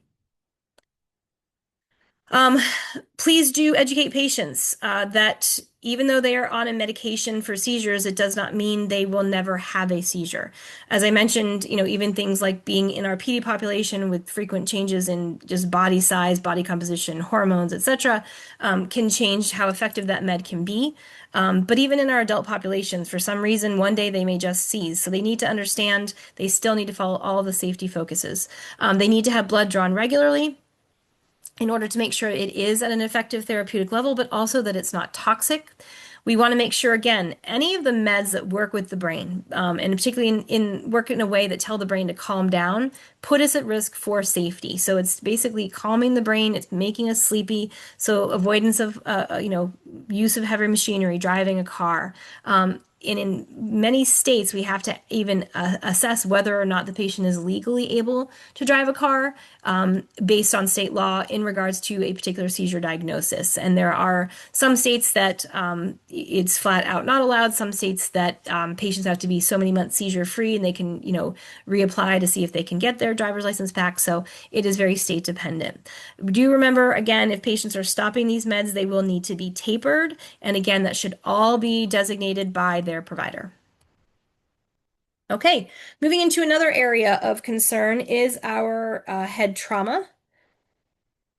Making sure that we are understanding that varying levels of injury can happen in regards to head trauma. Concussion, I would say probably one of the areas we are all most familiar with, and that is because we are finally doing a better job at understanding that concussions are serious. And, I think if I were to ask many of you if you've had one, whether it's been diagnosed or not, particularly if you played sports, it is certainly an area that for many years was kind of like, oh yeah, you got a boo-boo your head. I'm going to make sure you don't fall asleep, call it a day. Concussion protocols have grown significantly starting, whether it be out of the goodness of their heart or because of, societal pressure, major organizations like the NFL, where we saw so many patients who, had things like our CTEs, as a result of just kind of repetitive head trauma from maybe poor protection. So we are seeing changes and they're starting to trickle down to sport levels at, even in our elementary levels. So concussion protocols are starting to be, as I said, a lot more significant and a lot more seriously kind of followed as they do realize that even one concussion can result in long-term potential for brain function. So concussion is described as basically loss of consciousness for less less than 5 minutes. Our contusion, basically, as any contusion, is a brain bruise. Again, with a bruise, we see potential for bleeding.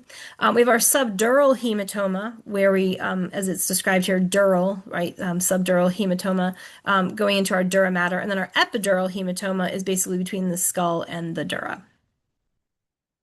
So when we're talking about our subdural hematoma, we see that this is going to be kind of measured in kind of short-term versus chronic scenarios. So in an acute subdural hematoma, we are seeing within 24 hours of the injury, we have symptom presentation. Again, this is a venous bleed, so it's between the dura and the arachnoid, where patient's going to present with altered level of consciousness.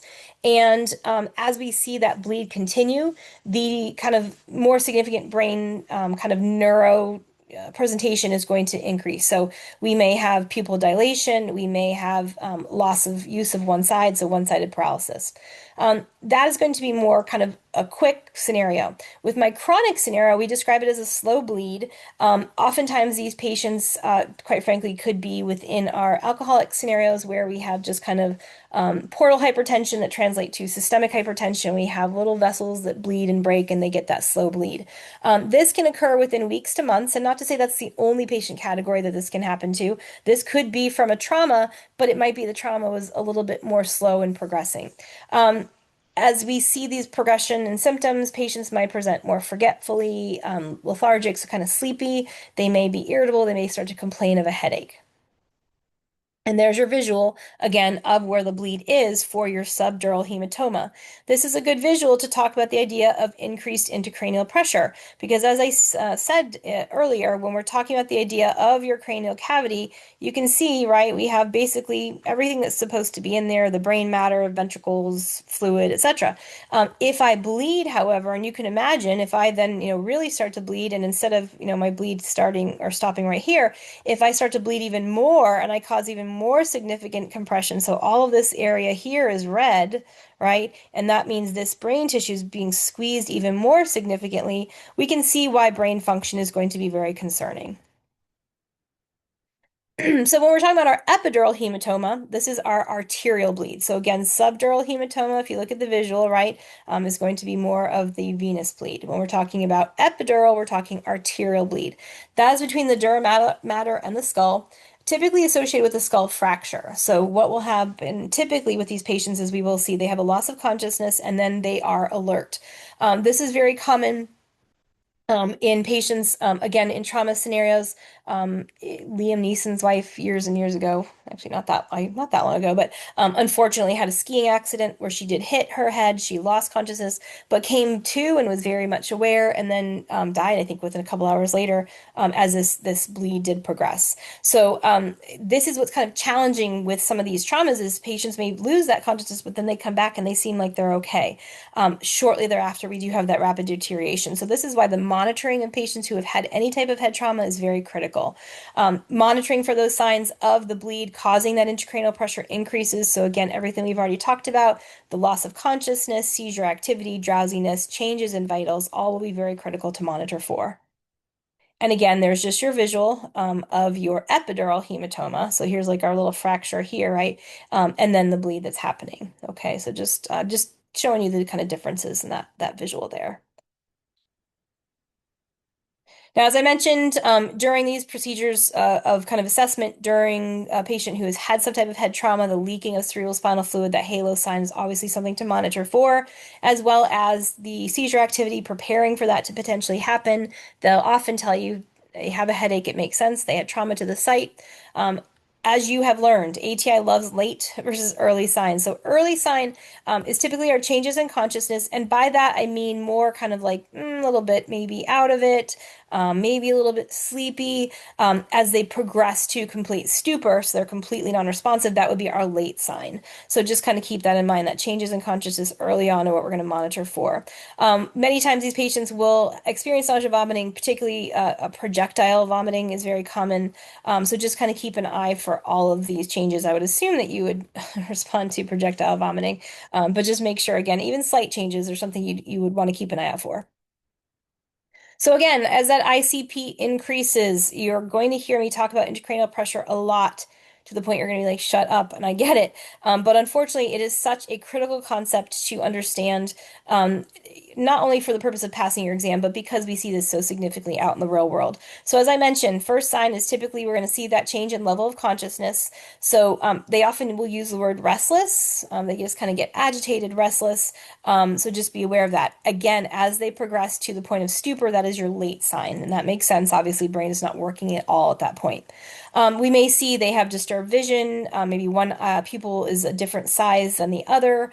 Again, as that Cushing's triad kicks in, this is going to be the opposite of shock. So remember, shock is normally that we have heart rate increase and BP decrease.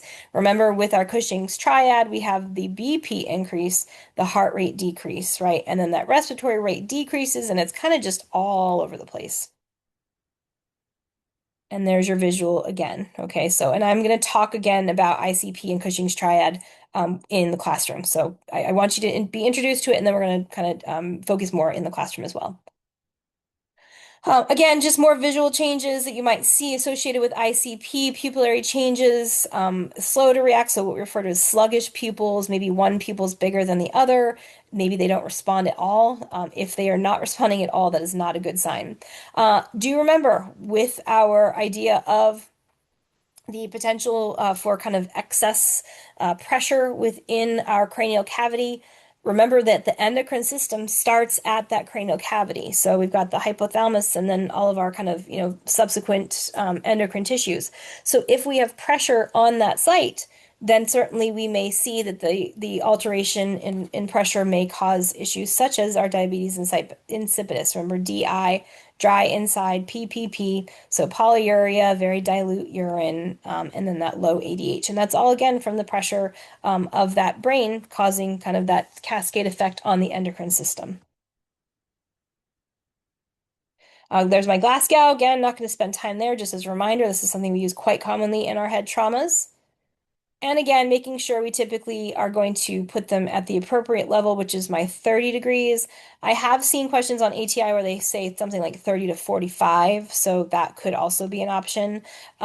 Just kind of be aware of that. Again, just enough to allow for drainage, but not so much that we have flexion. So we're always trying to keep that head in a neutral position. We also don't want to flex the hips. By flexing the hips, so kind of doing this here a little bit, bringing them up, you're actually going to transfer more pressure into the abdomen. And as we transfer more pressure into the abdomen, we transfer more pressure upwards, and that's just again going to potentially increase pressures within that intracranial cavity. So be aware of that. I put here typically need to reduce fluid intake. This is all going to be very focused on whether or not we are in a scenario where patient's ICP has caused a reduction in the perfusion of the brain. Remember when we talked about the idea of increased intracranial pressure being so significant, we actually had to push fluids. So it's all going to depend on what the actual status of the patient is. If we are simply just increased minor changes, we don't want to add to the fluid because that's going to add to the pressure, then in that scenario, reduction of fluid intake is okay. Once we get to the scenario where that increase in intracranial pressure is so significant that, again, we have fixed pupils, we are in Cushing's triad, patient is unconscious, we may need to push fluids in order to help that brain reperfuse itself. So just kind of be aware of that. And then remember, again, our med mannitol is a diuretic. So in order to know it's working, we're seeing that urine or that fluid being sent to the kidneys with an increase in urine production. When we have patients in a kind of hyper brain response scenario, this is, even remember we had a question in endo that talked about a patient in hyperthyroidism. Anytime you have hyperactivity in the body, you're going to want to change the environment. So low stimulus environment, low lighting, not a lot of visitors, etc. We also don't want to strain. Remember, any type of pressure, and even I've mentioned to you before, if like you are trying to sneeze and you hold it in and you kind of feel it within the brain, particularly if you have a cold, think about that. So if you're straining, you actually can again transfer pressure up into the brain. So we want to avoid that. So fluids and fiber will be appropriate for these patients. No coughing, again, good luck with that. But if they are going to cough, we educate to cough with the mouth open, so they are not increasing the pressure within that intracranial cavity. Okay, another common issue we'll see in neuro is our brain tumors. So these are a neoplastic growth, so again, cancerous growth that we often will see. Now, it doesn't always mean that the actual growth is cancerous in nature. You have some patients who have benign growths that occur, and even though they aren't cancerous in nature, still are going to wreak havoc because they're putting pressure on structures within that area. So be aware of that. Brain tumors can either be primary, meaning they started within the brain tissue, or metastatic, where they did transfer from another site. It's more common that we do see that transfer. So it's happened. It's they had lung cancer or breast cancer that then travels. We typically will see our kind of risk factor categories as those being 45 years or older, those who have had maybe some type of teratogenic exposure, radiation chemical exposure, family history, and Caucasian populations. The big deal, obviously, is I only have so much room. So keep visualizing that all of these visuals I've given you, the brain cavity is only so big. We have to be aware that we are seeing that anything else that's added to that area is going to be problematic and compress that area, which increases intracranial pressures. So typically, how do patients present with brain tumors? Anything. I mean, remember the brain controls everything. So a lot of it's going to be where it's located, what exactly it's impacting. Sometimes patients will come in with the kind of most obscure, symptom. I don't know. I've had this ear ache, I feel like for forever, or I've had this tinnitus and I never had it before. And then we go in, well, then, we see that there's a brain tumor within that kind of, area that might be impacting the nerves that affect hearing, etc. So again, it's very dependent on where, how big, how quickly it's growing. It can include things like seizures. Obviously, again, knowing that the brain controls everything, anything the brain does, it can be impacted. So patients may experience weakness or all of a sudden loss of ability to feed themselves. They can experience headaches, which makes sense due to the obviously the structure within the brain. Speech and vision disturbances, personality changes. We've had seen patients who families come in and they're like, they are acting out. They are there's actually a woman, unfortunately, in our town who became very promiscuous, and then they found out she had a brain tumor, and she died like 2 months later. So we may see that these kind of personality changes again can happen. And as I said, you know what the brain does. Anything can be impacted. So brain controls literally everything. So anything can be a sign of this. To include, as it says here, are hormone disturbances. So recognizing again that as that brain hypothalamus and everything kind of cascading from there is going to control endocrine, then we obviously know that anything within the brain could impact any of those endocrine scenarios. So for diagnosis, again, we've got our MRI, we've got the angiogram, hormone levels, again, if we're talking about hypothalamus pituitary areas. So again, all of that can assist with that diagnostic.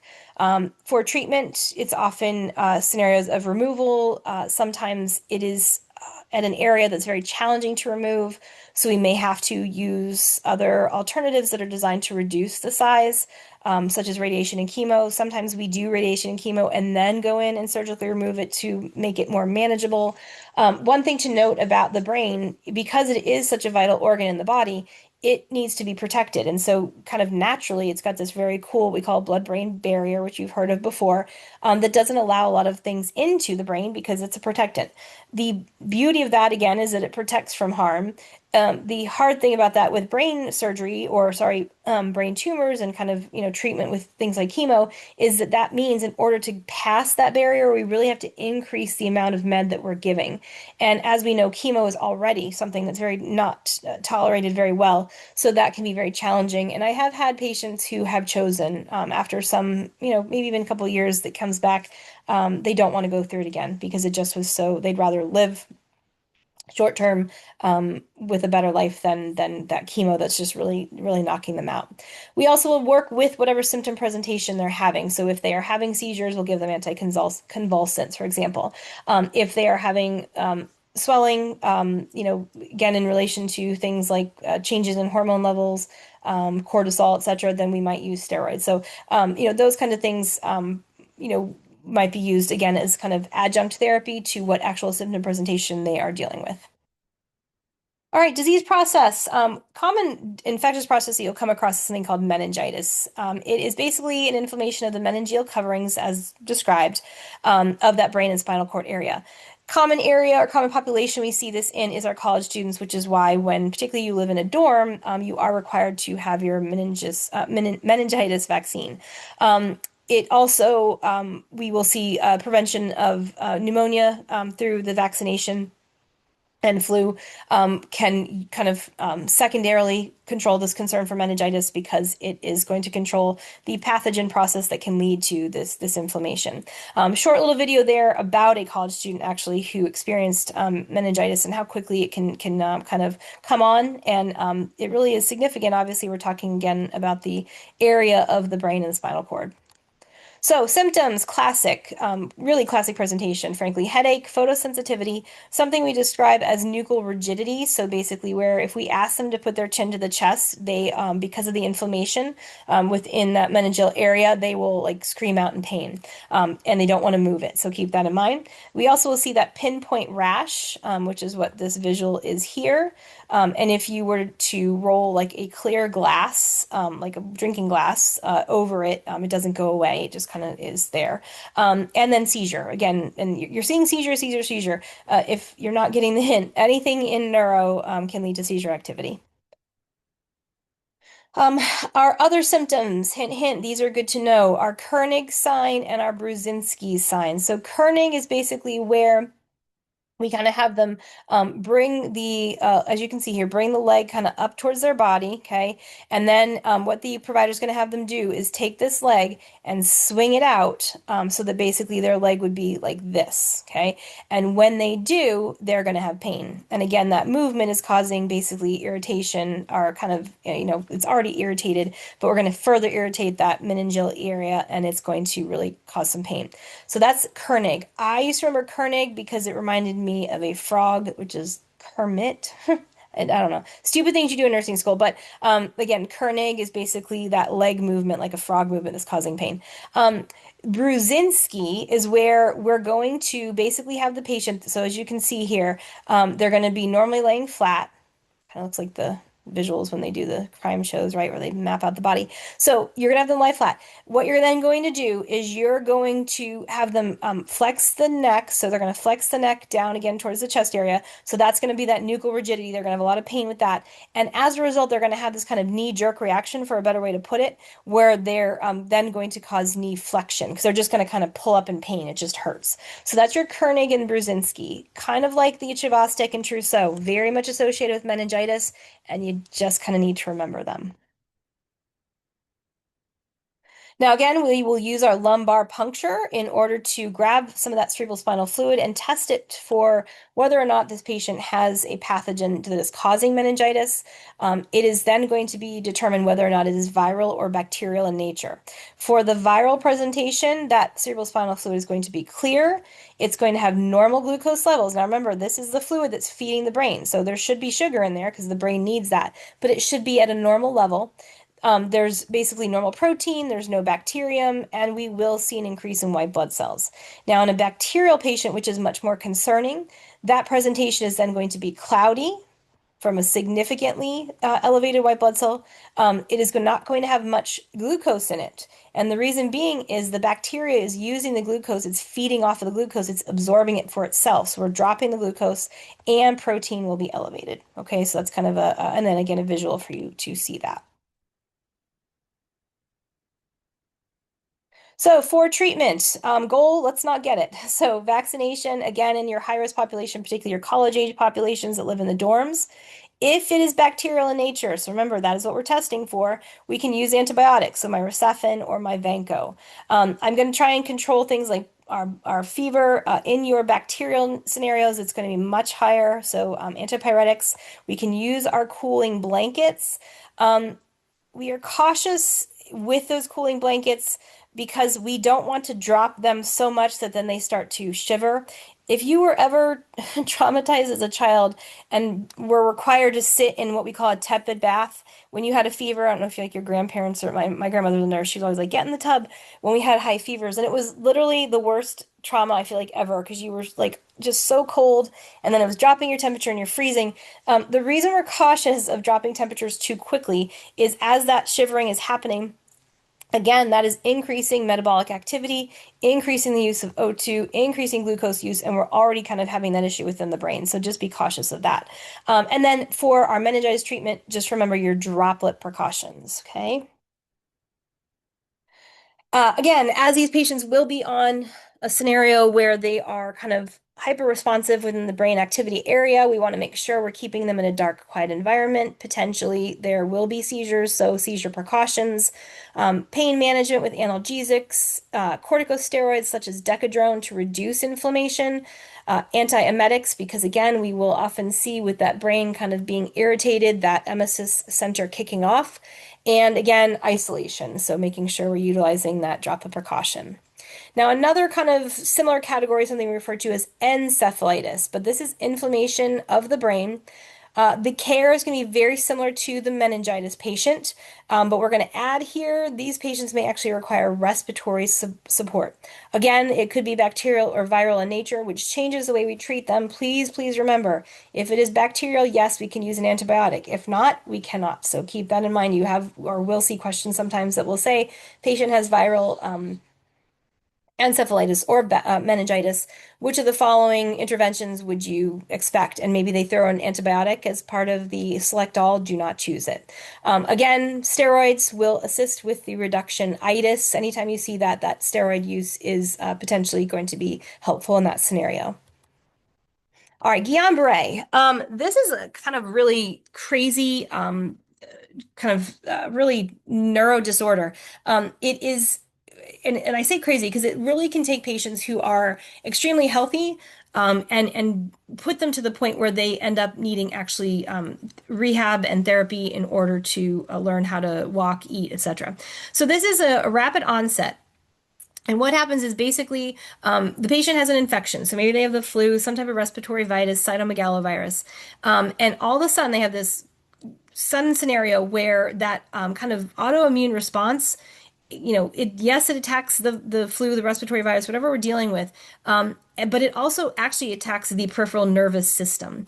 So all of a sudden, patients, and they may not even notice it at first. They feel like they've got tingling in the extremities and whatever, and all of a sudden, like the next day, they're paralyzed at the whole body. So it really is a crazy scenario. There is a visual. It's very long. It's not even a visual. It is a video. It is long. I'm not going to lie, but it is really, I don't know, I think impactful for you to see. It's actually a young girl who had a virus, and again ends up in she's in the ICU. She's ventilatory supported, ends up in rehab months and months and months to learn to rewalk and eat and whatever. Obviously, there are varying degrees of how significant this process can impact a patient, but in worst case scenarios, this is what you are going to see. So, again, all of your free time, but it is even if you kind of just breeze through it to see her progression and then return to baseline or somewhat return to baseline, it is impactful. So, as I mentioned, as we kind of paralyze the whole body, this may ultimately impact the respiratory system and require respiratory support.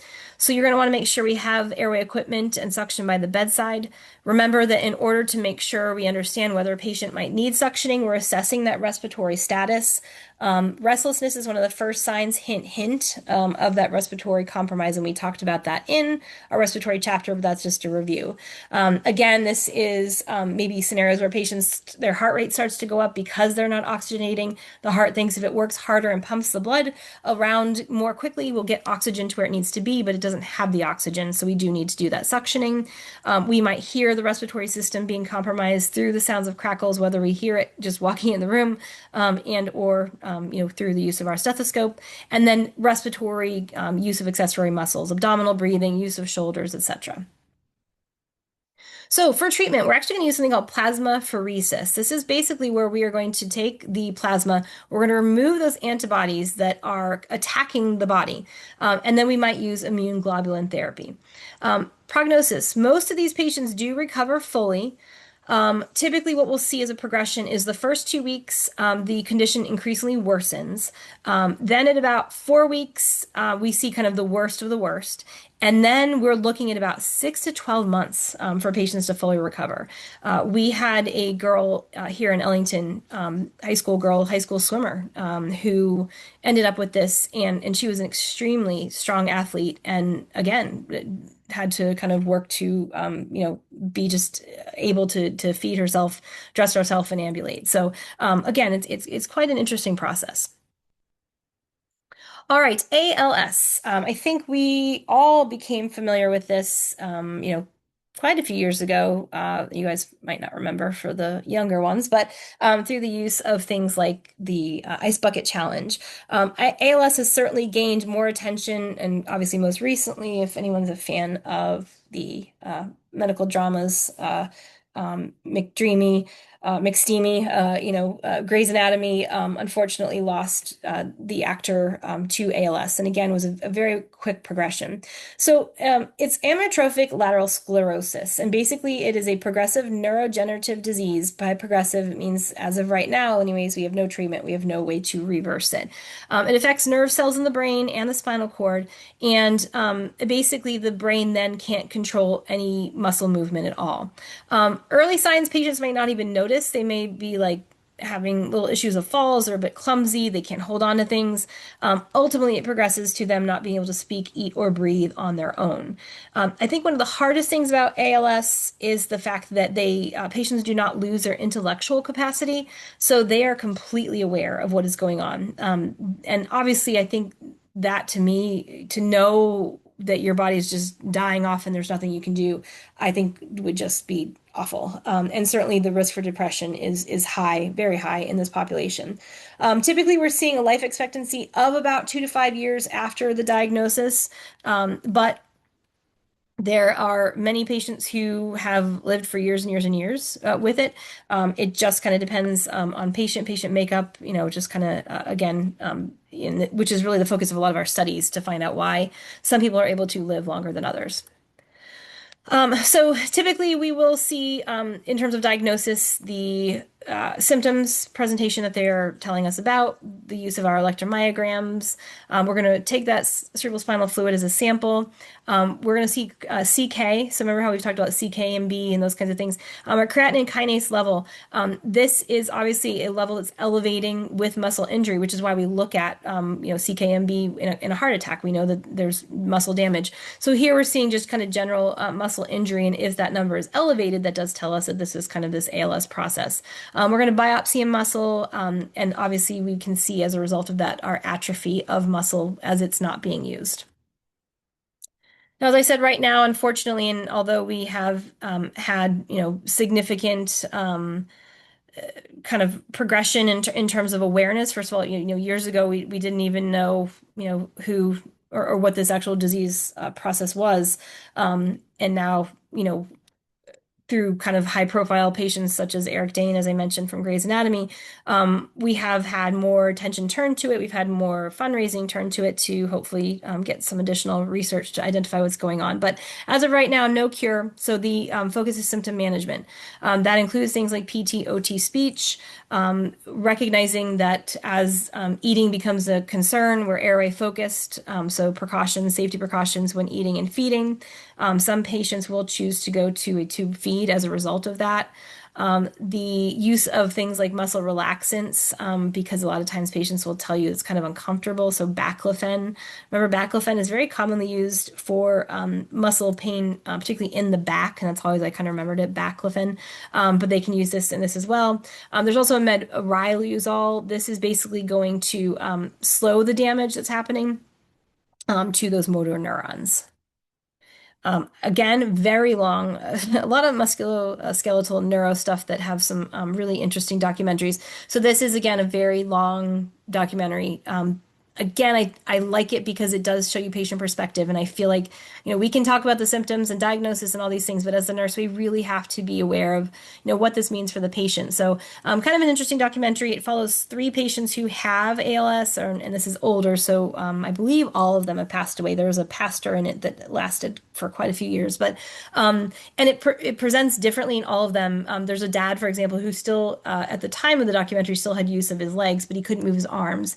And one thing that he says that's very kind of poignant is that I can't hug my daughter anymore, and that was something that really obviously choked him up. And it's things that you don't think of, you know what I mean? Like, oh, you're up and walking around, but you can't use your arms, you can't do those kinds of things. So again, not something you have to watch, but I do think it is I think it's helpful to understand patient perspective. Multiple sclerosis, MS. I think this is something that we probably have a little bit more knowledge of. It is, again, an autoimmune disease. So I want you to see a lot of our disease processes that we are talking about when it comes to neuro is the body attacking itself. The ALS, the MS, Guillain-Barré.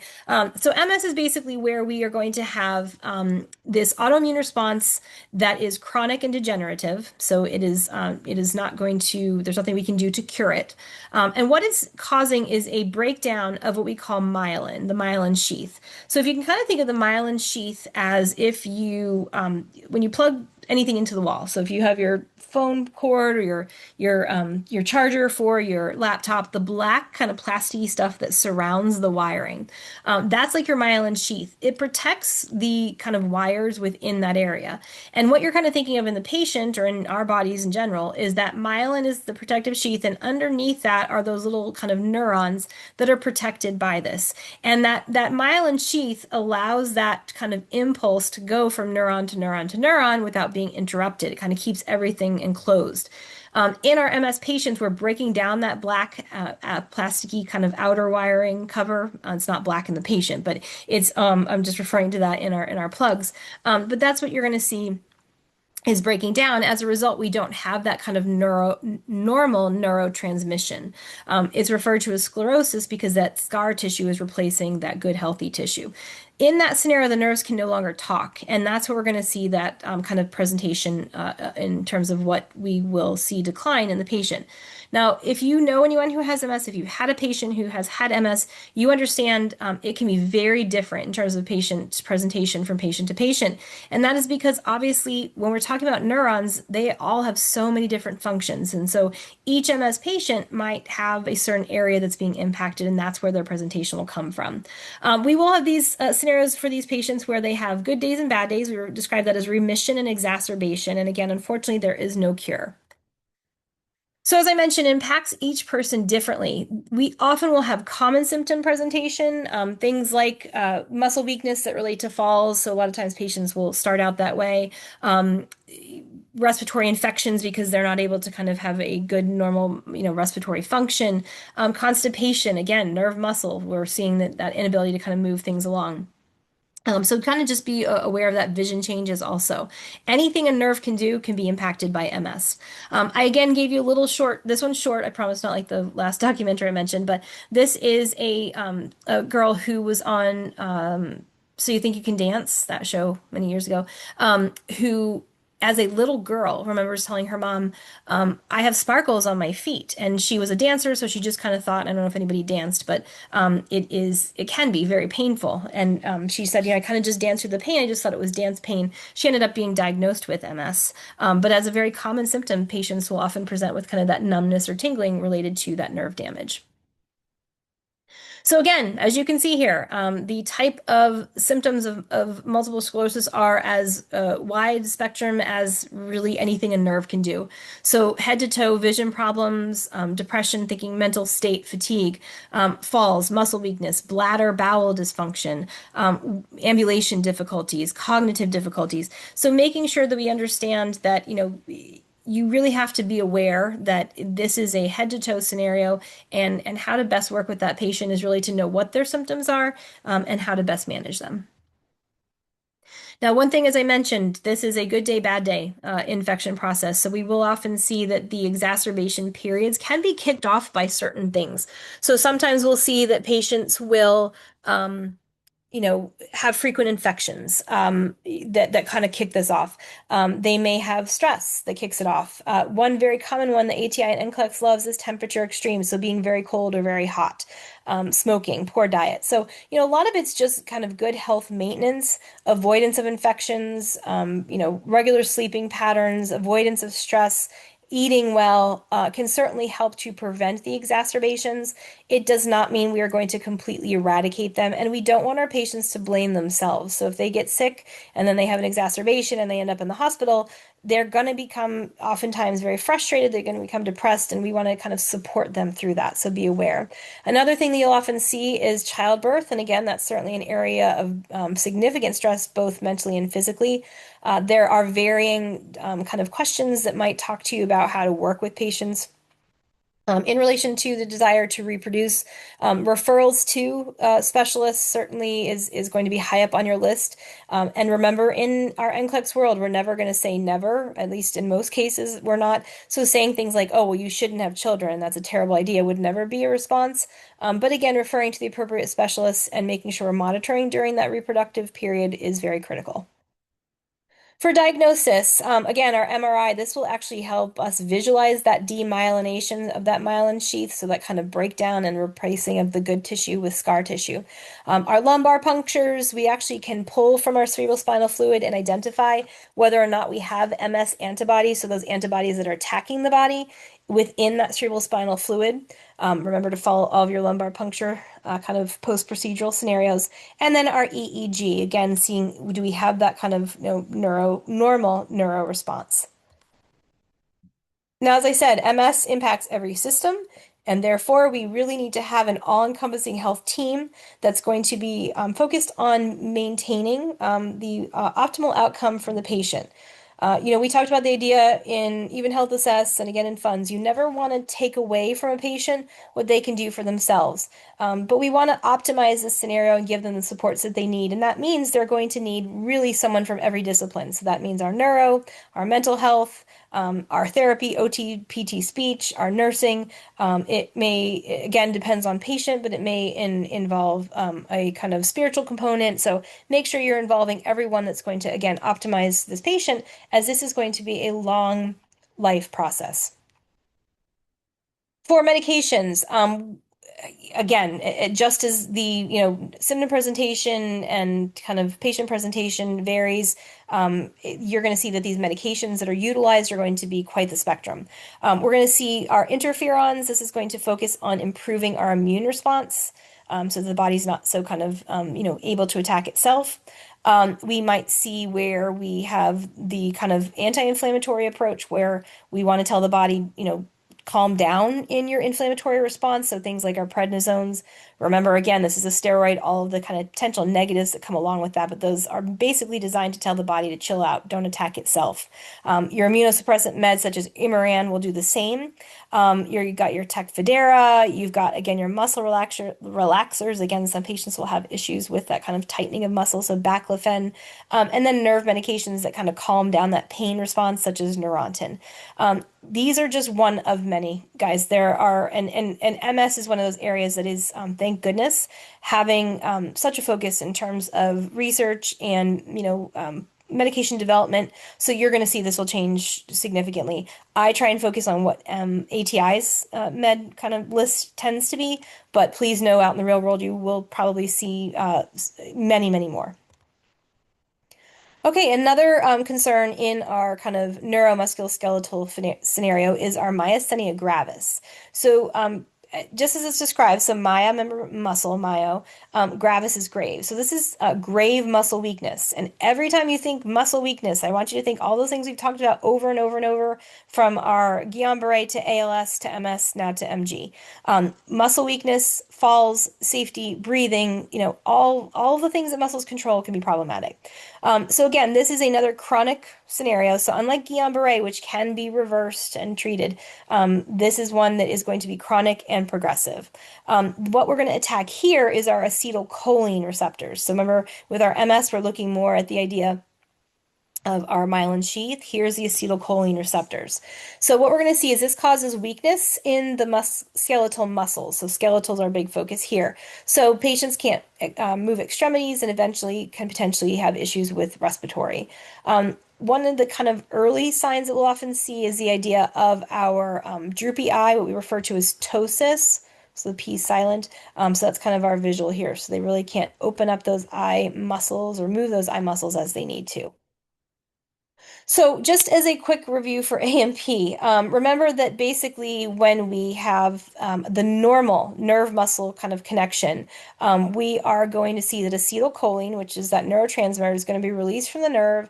It's going to make its way across the synapse, and it's basically going to end up at acetylcholine receptor. So, it's supposed to make that connection, and when it does, that muscle can then move.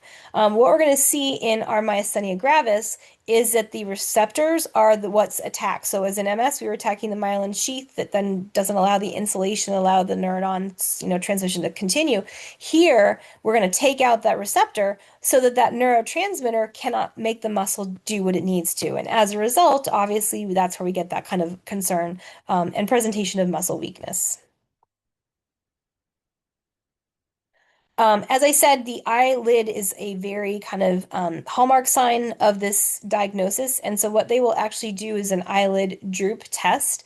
So, we'll have the patient maybe stare across the room and we'll say, hey, look at that, I don't know, pen holder, whatever, on the desk over there. And as the patient stares at it, they're going to see that, normally we would kind of stare and have our eyes open. That eyelid is going to start to droop because we don't have the ability to maintain that muscle contraction that keeps it open. We also can use an antibody. So you're seeing this a lot in your kind of autoimmune disease processes. This antibody blood test that we're going to see if we have the antibody that is basically breaking down or causing the attack on the acetylcholine receptor. We also can use a electromyogram, which we saw before with that little nerve test with the use of needles, and that's just going to show that we have kind of a slowed progression from the neurotransmitter release to the actual muscle reaction. Another thing you'll see quite commonly is something called we refer to as a tensilon test. So tensilon basically is going to protect those receptors. So if I go back to my visual here, remember that we said we have to release the neurotransmitter, and that neurotransmitter is going to come to the receptor here. And as I said, in MG, we attack the receptor. So what tensilon does is it doesn't allow this to happen, and it allows instead for that actual receptor to stay in place and kind of do what it needs to. Oops. So what we do is we give them tensilon, and again, by not allowing the breakdown of those receptors, we're going to see a short-term improvement in muscle movement, muscle strength, and the ability to contract. So we're going to see that where they couldn't open their eye before, because we kind of have a droopy eyelid here, we're actually seeing that they are able to open that eyelid. If they respond well to the tensilon, and that tells us that yes, that must be an issue with the actual receptor being broken down, then they are considered positive for that myasthenia gravis. So with patients with MG, basically we have a couple of head to toe areas we need to think about. As I mentioned, if they can't protect their eye, the eye might not close completely. So while it may be droopy, they may also not be able to contract it enough to completely close it. So eye kind of protection is going to be big. We're going to be utilizing things like lubricating eye drops. They may need to use an eye patch or tape it at night so that they don't have any trauma to that area. There are scenarios where patients will develop what we call a myasthenic crisis. And this is where we have a muscle issue disease that's then going to cause that respiratory concern. So, as I mentioned, anytime we're thinking about muscle weakness, I want you to ultimately be concerned about that concern for airway. Oftentimes, this is going to be caused by a stressor to the body, hint, hint, such as a respiratory disease. So, hint, hint, if you were to get a question on an exam that said patient had this respiratory disease, and now they're having difficulty breathing, what potentially could be the diagnosis that they have? Well, it could be MG. So just make those connections. So if we're seeing a worsening of an MG patient, that respiratory disease is often a respiratory infection is often kind of the causative factor there. In these scenarios, we have to understand that these patients are not a normal patient. We are shutting down that, diaphragm and ability to control breathing, so they will need to be mechanically ventilated. So for treatment, we have medications. We've got our prostamine. Say that 5 times fast. Basically, is going to kind of slow the breakdown of the acetylcholine. A lot of times, we're going to be timing these meds in relation to muscle activity. So, for example, we want to take it about 45 minutes within eating so that we can have better muscle movement that allows for better chewing. Again, there's my prednisone. You keep seeing this over and over and over. Those are my steroids designed to tell the body to chill out, don't fight itself. We can try and remove, again, there's my plasmapheresis. We've talked about that a couple of times to remove those antibodies so the body doesn't attack itself. And then we've got our thymectomy. This is basically it's the removal of the thymus gland. What I want you to note about the thymus gland is the thymus gland is what is producing antibodies. So if we can remove the organ that is, or the gland that is causing these or production of these antibodies that then attacks the body, this should be something we might see that would result in improvement in this patient. Okay, another disease process you'll come across is our Huntington's. This is basically an inherited neurocondition. Again, very focused on nerve cell deterioration and specifically in the brain. So in this case, unlike for things like our ALS, we're not only going to be losing physical ability, we'll also be losing mental ability. So early on, they might just show difficulties in concentration, and then we get to the point where they just can't eat, can't talk, can't breathe on their own. They also experience what we call chorea, and there's a visual for you, where it's just jerky movements. And again, unfortunately, as this is progressive, there is no cure for this disease process. What we will see is patients often experience personality changes, mood swings, depression, very common in all of our kind of neuro disorders. They may, again, with that cognitive decline, have forgetfulness and impaired judgment, so living alone might be problematic. Again, those involuntary movements, chorea, but also unsteady gait that can lead to risk for falls, difficulty with speech, difficulty in swallowing. We actually have a very high percentage of our Huntington's patients that experience suicidal ideation and or carry through. So making sure that you are, as the nurse, focusing on that mental health concern is very critical. And again, that's just a visual of the chorea, but I do have that actual little snippet of you to see it in motion. Medication here, xenazine for those involuntary movements, and then also antidepressants, again, for that kind of mental status change. Okay, Parkinson's. So again, I think Parkinson's is probably something that you have at some level, patient-wise and or family-wise. It is a pretty widespread disorder. Again, a neurodegenerative disorder. The neurotransmitter here that's going to be of concern is dopamine. Okay, and that's helpful to know because you'll see in a minute when we talk about the meds that we use. So dopamine is basically, again, a neurotransmitter that's going to allow muscle movement. In our Parkinson's presentations, you literally, I feel like, could have a poster child of what a Parkinson's patient looks like, and nearly every patient is going to really subscribe to that. So unlike some of our other scenarios where we have a very wide presentation of symptoms, I feel like Parkinson's tends to be very concentrated. You're certainly going to have those outlying symptoms that aren't as normal or common patient to patient, but if I were to paint a Parkinson's patient, this is exactly what they would look like. So you're going to see we have a very mask-like face, again, with the lack of movement from that lack of neurotransmitter, the dopamine. Lack of movement in the face is that mask-like presentation as we move on head to toe. Lack of movement within the GI system, including starting at the mouth, so concerns for dysphagia, swallowing issues. They are very rigid when they're ambulating. They may have issues with urinary hesitancy. Very common that they have tremors, and we often describe them as a pill rolling tremor. So you'll see like they'll take their pointer finger and their thumb and they'll kind of act as if they're rolling a pill between it. We may see that they are very slow to get moving, which is that bradykinesia. Shuffling gait, so they're moving their feet along the floor. They're not picking them up and putting them down. They don't have that strength, so they're just kind of shuffling along. Huge risk for falls, in addition to the fact that they have this kind of forward propulsion, kind of hunched over gait, which again also puts them at risk for falls. It is very common in our Caucasian population, particularly our male Caucasian population. And surprisingly, many studies have found that they tend to be of higher height stature. So, very tall Caucasian males tend to be kind of your population for this.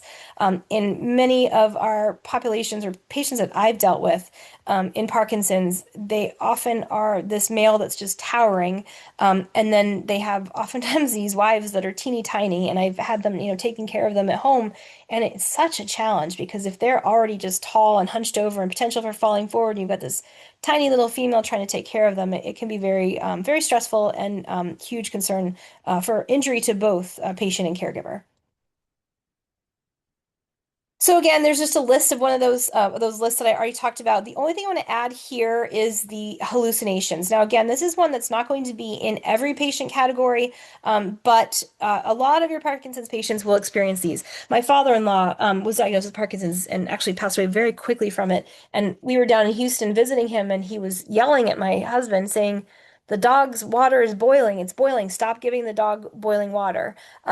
So you can see these presentations. Again, I would say not as common, but definitely not abnormal for this population as well. Again, as we have that kind of lack of control, things like drooling, they often will be very soft-spoken due to that poor voice quality. Everything is kind of slow, so constipation is certainly of concern. And again, cognitive decline leading to potentials for dementia. So, as I mentioned, the neurotransmitter that we see impacted here is our dopamine. So, when you look at one of your more common meds that utilized, you're going to see carbidopa, levodopa. So, there's your dopa, right? That's referred to as Cinemed as the brand name. Again, it is a dopamine replacement. We want to make sure they take it at the same time every day. The other education is that you don't want to take them at the same time as a very high protein food. So if patients say to you, I took my med, I had a big old steak with it. The reason being is that it's going to impact the binding of the medication and how effective it can be within the blood. It can drop your blood pressure. So as if they weren't a fall risk already, we want to make sure that we understand that this is going to put them at a higher fall risk. Sometimes patients become kind of immune or used to, for lack of a better way to put it, to these meds. So there are scenarios where occasionally we have a holiday, a drug holiday, or a reset, where we actually bring them into the hospital. We take them off all of their meds. And we kind of reset and have that body of a little break. And then when we reintroduce the med, it is more effective. Now, a reason we are doing at the hospital is I just told you this patient is a fall risk. They are, and risk for dysphagia, aspiration. So I take these meds away, the safety risk is high. So I want to do it in a controlled environment where I can monitor them closely. Other meds, selegiline, this is basically going to prevent the actual breakdown of dopamine. It is an MAI inhibitor. The thing to note, and you're going to get this when you get into mental health, or if you've already had mental health, remember your MAOI inhibitors are going to increase your tyramine levels. And tyramine, again, you kind of want to think about blood pressure, right? Remember that tyramine is found in the body, but it's also found in foods. We kind of refer to them as the Italian foods, like your cured meats, your cheese, your alcohols. So keep that in mind. If I am going to be giving them this medication that is going to increase tyramine, and I know blood pressure gets increased by that, I don't want to add anything to the body that also contains tyramine. So you might be having this medication and providing patients education on their dietary constraints while on it. Other meds, your benzotropine, again, all of these are designed to kind of combat one of the breakdown scenarios of the body. In this case, it's both going to block the acetylcholine so that we don't have as many tremors. It is an anticholinergic med, so remember, those are basically a drying med. Remember, your anticholinergics can even be given pre-surgically to dry up secretions to reduce the risk of your aspiration concerns. But in this case scenario, remember, if I'm drying the patient out, particularly on a daily basis, they may have things like constipation. They may have dry mouth. So to combat that, fiber, fluids, maybe suck on a piece of hard candy. We may see that these can also cause urinary retention, so monitoring that intake and output are all very critical. Another one here, pramipexole, this is basically going to stimulate. So this is a stimulant of those dopamine receptors. This med, so I remember I mentioned earlier, patients may have hallucinations. This med can actually cause hallucinations. And we therefore need to make sure patients experience this. The provider is contacted. There are some times where they get these hallucination and nightmares where they actually cause injury to others because they think someone is attacking them or whatever. So we need to make sure we focus on the safety of those surrounding them as well. So, in terms of not only medications, but just working with the patient in general, speech is going to be very obviously involved here, assessing for that concern of dysphagia. They may need to be put on a thickened diet. We, in all of our patient populations, as we have discussed, want to make sure we're still maintaining as much independence as possible. So don't take away what they can do. Set them up for success, set them up for feeling good about themselves. Maybe they can't tie their shoes, but we could give them Velcro shoes that still allow them to be independent with ADLs, for example. We want to make sure that we are focusing on the concern for that fall risk. We kind of can use our PT scenario to work with range of motion exercises, assessing that fall risk concern, maybe getting some adaptive equipment, assessing the living environment, removing clutter. All of those things are very much important. Again, trying to maintain as much independence as possible. All right, another disease process, something called fibromyalgia. And this is, again, one of those kind of disease processes that I would say within the last 10 to 15, 20 years maybe has gotten more recognition. It is basically something that's very misunderstood. And so we're hopefully going to start getting a lot more in terms of kind of research on this area. It's basically, again, going to impact the musculoskeletal neuroconnection, and basically is going to be a very pain-focused disease process. And kind of what they've somewhat determined is that it's basically how the brain is going to process pain. So how those nerve endings are feeling about pain within the body. The primary symptom is that we have pain widespread for 3 or more months, and that's kind of the diagnostic requirement at this point. Um, Again, patients are in pain, and I have had patients in fibromyalgia pain, and it is excruciating. They cannot work, they cannot focus. It impacts eating. I mean, just the general enjoyment of life. So we're going to focus certainly on pain management, but also the idea of pain control in alternative formats. We know that pain certainly does need to be managed with pain medication, but we also know that pain medication brings with it so many other issues, respiratory depression, constipation, a slew of issues. So we want to make sure that we're balancing the dose that we're giving them with alternate forms, heat therapy, relaxation techniques, etc., to make sure that we don't kind of just frankly snow them with this medication. We also want to make sure that they kind of maintain as much kind of self-hygiene as possible. So sleep, certainly very important, low impact exercise, diet, and nutrition, all very important. All right, and I threw this in here because we had an ATI question on it. Post polio. Now we haven't seen polio in forever, right? This was a disease process that was very impactful, 1920s, beyond many years beyond, back from where we are. However, we still have patients that lived within that kind of time frame, and as a result, we have to be aware of the fact that this is a potential. What it is it occurs decades after polio and results in progressive muscle loss and joint function, joint pain. And obviously, when I keep saying muscle, please make muscle airway connection. So ultimately can impact breathing. And in fact, that's what polio was. Obviously, it impacted muscle focus, and we had patients living in iron lungs and trying to work with that, which is just crazy sometimes to think about. There is no cure, so we will kind of work with the symptoms, pain management, and potentially up until we maybe need to support respiratory significantly with ventilation. I think what's interesting and maybe a connection you can make about post polio is I do believe we are going to see these or a similar issue when we are, in our kind of post-COVID. We talk about the long COVID patients, but patients down the road who maybe either were, exposed but never actually developed symptoms, or had it had it full symptom and symptoms have gone away and then they now kind of recur in a different scenario. I just have this feeling that we're going to have that same kind of scenario. So we have this virus that kind of reactivates, for lack of a better way to put it. So I just threw it in here. Like I said, we did have a question on it. It basically, the question kind of focused on post-polio and respiratory kind of assessment, but the fact that they had had polio and then this developed years later was kind of the story time of the question.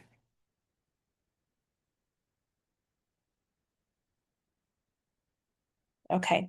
Talking about our cranial nerves, we will see there are two nerves very much focused on neuro disease process, first being our Bell's palsy. Now, again, if I were to take off the kind of title here, if I were to cross that out and you couldn't see it, and I just showed you this picture, I'm sure many of you would say, oh gosh, this patient's having a stroke. And that is exactly what they look like. We note that this is not a stroke only by ruling out other things. And so much like I've said, GI, cardiac, we also need to rule out anything stroke-wise before we would then give the diagnosis of Bell's palsy. This is a disease process that impacts the facial nerve. Again, presentation very much stroke-like symptoms, muscle distortion. They often can have pain behind the ear. They might have impaired taste. Typically, other than the pain behind the ear, there's not a lot of pain that they experience, and they may not even have this. This is kind of, I would say, more infrequent than frequent. The other thing is that they may have impaired the ability to control the muscles that control the eyelid, so they may not be able to close their eye, kind of like our MG patients. So in that case, again, eye protection, lubricant drops, and eye patch might be there. Why does this happen? You name it, it can happen. We have seen patients post-surgically who have had trauma to the nerve, who this has happened to. We have seen patients who have had viral scenarios where it inflames near the nerve and causes it. So again, a number of reasons why this nerve might kind of start to go awry. A lot of times we're going to focus on the idea of reducing inflammation around the site, and that's where those steroids are going to come in. We also may need PT to come in and kind of re-strengthen the muscles that might atrophy from lack of use. Your Bell's palsy patients, I mean, it could be short term, it can be long term. There are some patients who have that kind of lack of muscle movement that has kind of occurred long term as a result of this. And as I said, some that will be, absolutely fine within the kind of treatment time of the steroids. I actually developed Bell's palsy right after I had my tonsils out. There was some trauma to the nerve. And sometimes now when I get tired, you can still see one of my eyelids droop a little. So again, you could have things that happen, when certain parts of it are exacerbated long term. Let me get rid of mine. The other area that we'll see in terms of a facial nerve, or sorry, cranial nerve concern might be our trigeminal neuralgia.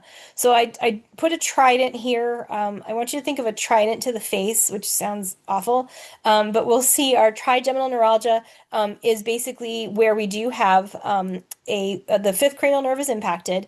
It's called tic douloureux. You might also see that as well. Unlike our Bell's palsy, it is very painful. The major focus for this is going to be pain management, because literally, like, you could have the window open near their face and they're like, oh my gosh, that little breeze is hurting my face so much. So in focusing on pain control, we're going to, avoid things blowing on the face. We're going to use things like soft foods to avoid any kind of trauma to the site. So kind of be aware of that. For meds, we can use anticonvulsants such as our Tegretol, our Neurontin, any of them that are going to, kind of calm the calm the nerves down, and that would be kind of your major focus there. Remember, for things like Neurontin, which is our central nervous system kind of depressant, keep in mind that if I'm telling nerves to calm down, that is a safety risk, so be aware of that. All right, moving into our cerebrovascular disorders. These are obviously kind of a high risk concern. They are the MI of the brain, if there's a better way to put it. You just want to make sure you understand that stroke is something that is significant and does require a timely response. Hint, hint, for the purpose of our exam, but also for life as a nurse, we need to be very aware that there are a number, or mainly two ways, but two ways that a stroke can happen. And they're very different because the way we treat them is going to be dictated by what the cause is. So for an ischemic stroke, okay, remember, like an MI, myocardial infarction, ischemia, this is a blockage, okay? So no blood flow, ischemia, dead tissue, okay? My hemorrhagic, obviously if I say hemorrhage, what does that mean? It means bleeding.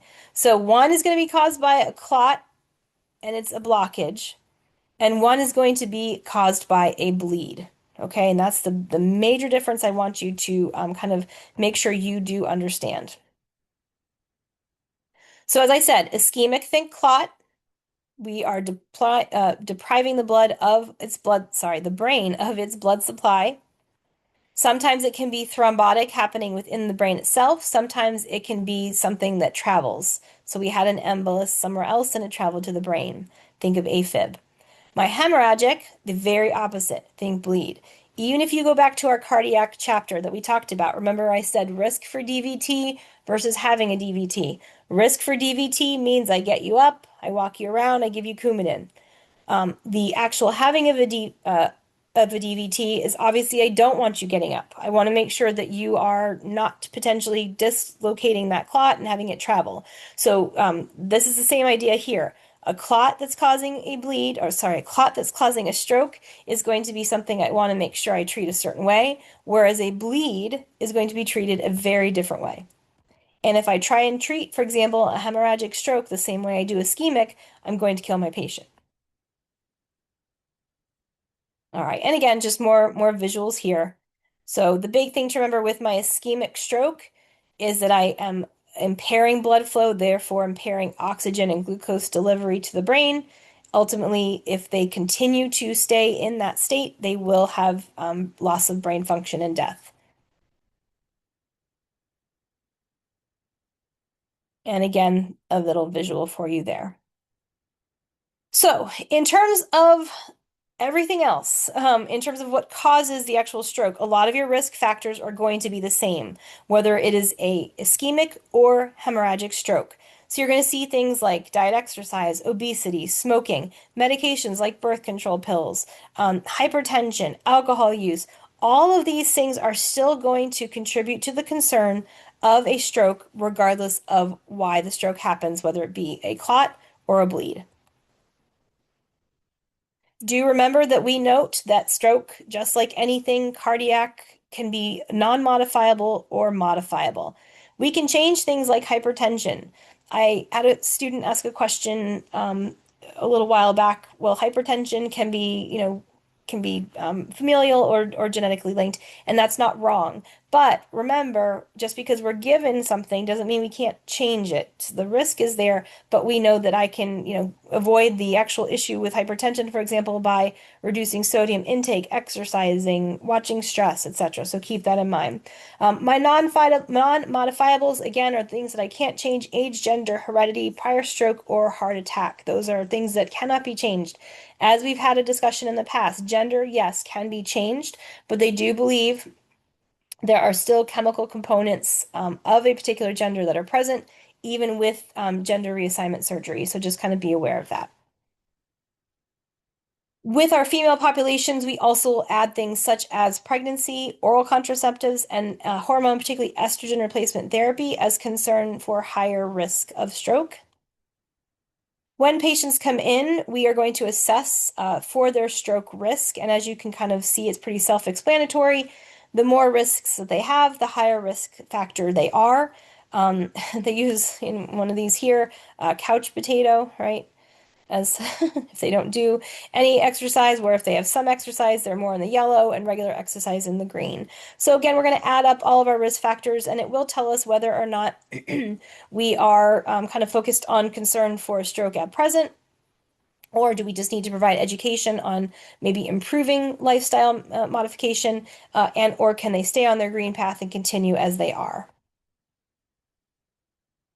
As I've mentioned, just in our cardiac chapter, the idea of time equals tissue, we are in the same scenario with a stroke. And so we have this, and you may even see it. Sometimes they have billboards. They actually have one in on 91 heading through Springfield of the FAST concern.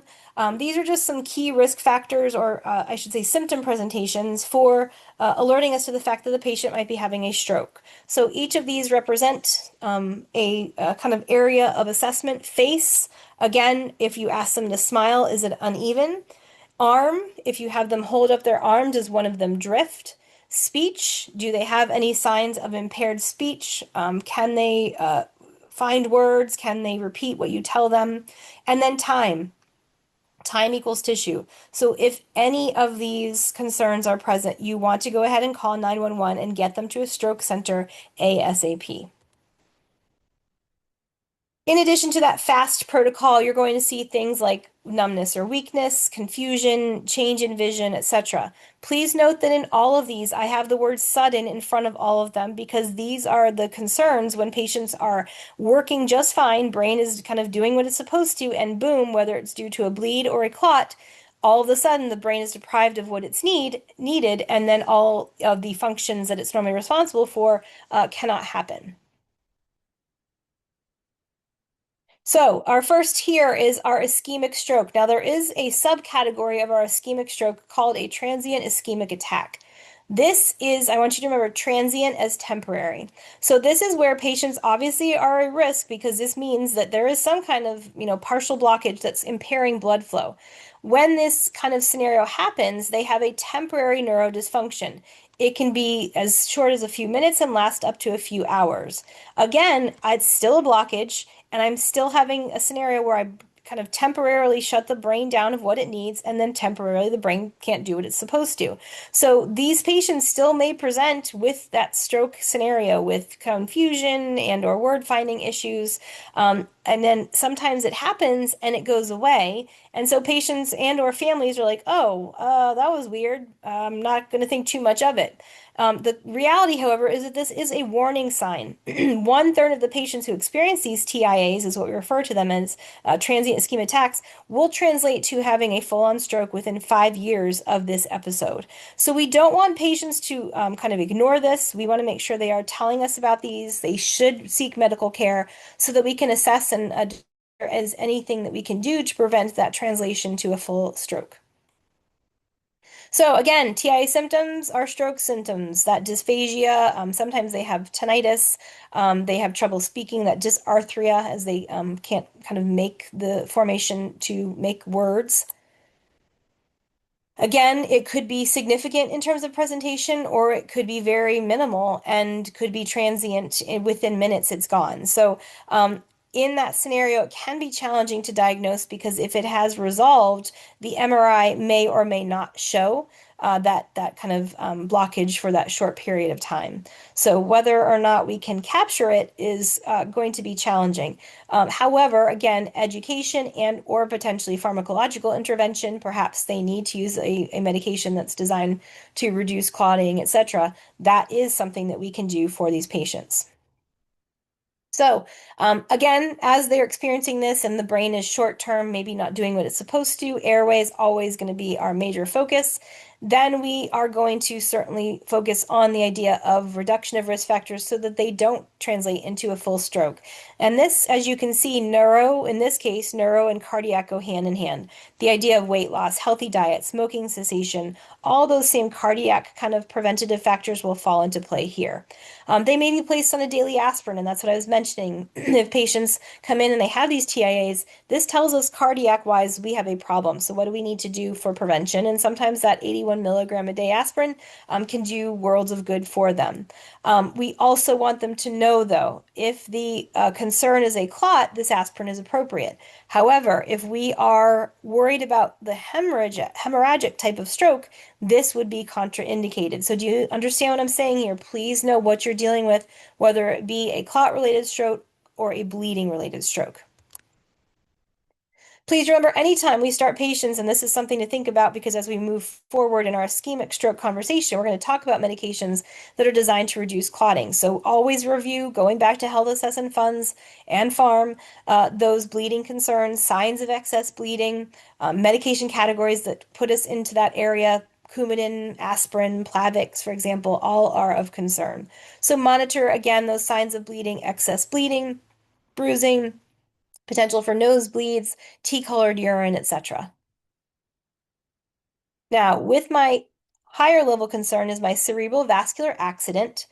Again, this is where we have inadequate blood flow to the brain and actual infarction or death of brain tissue.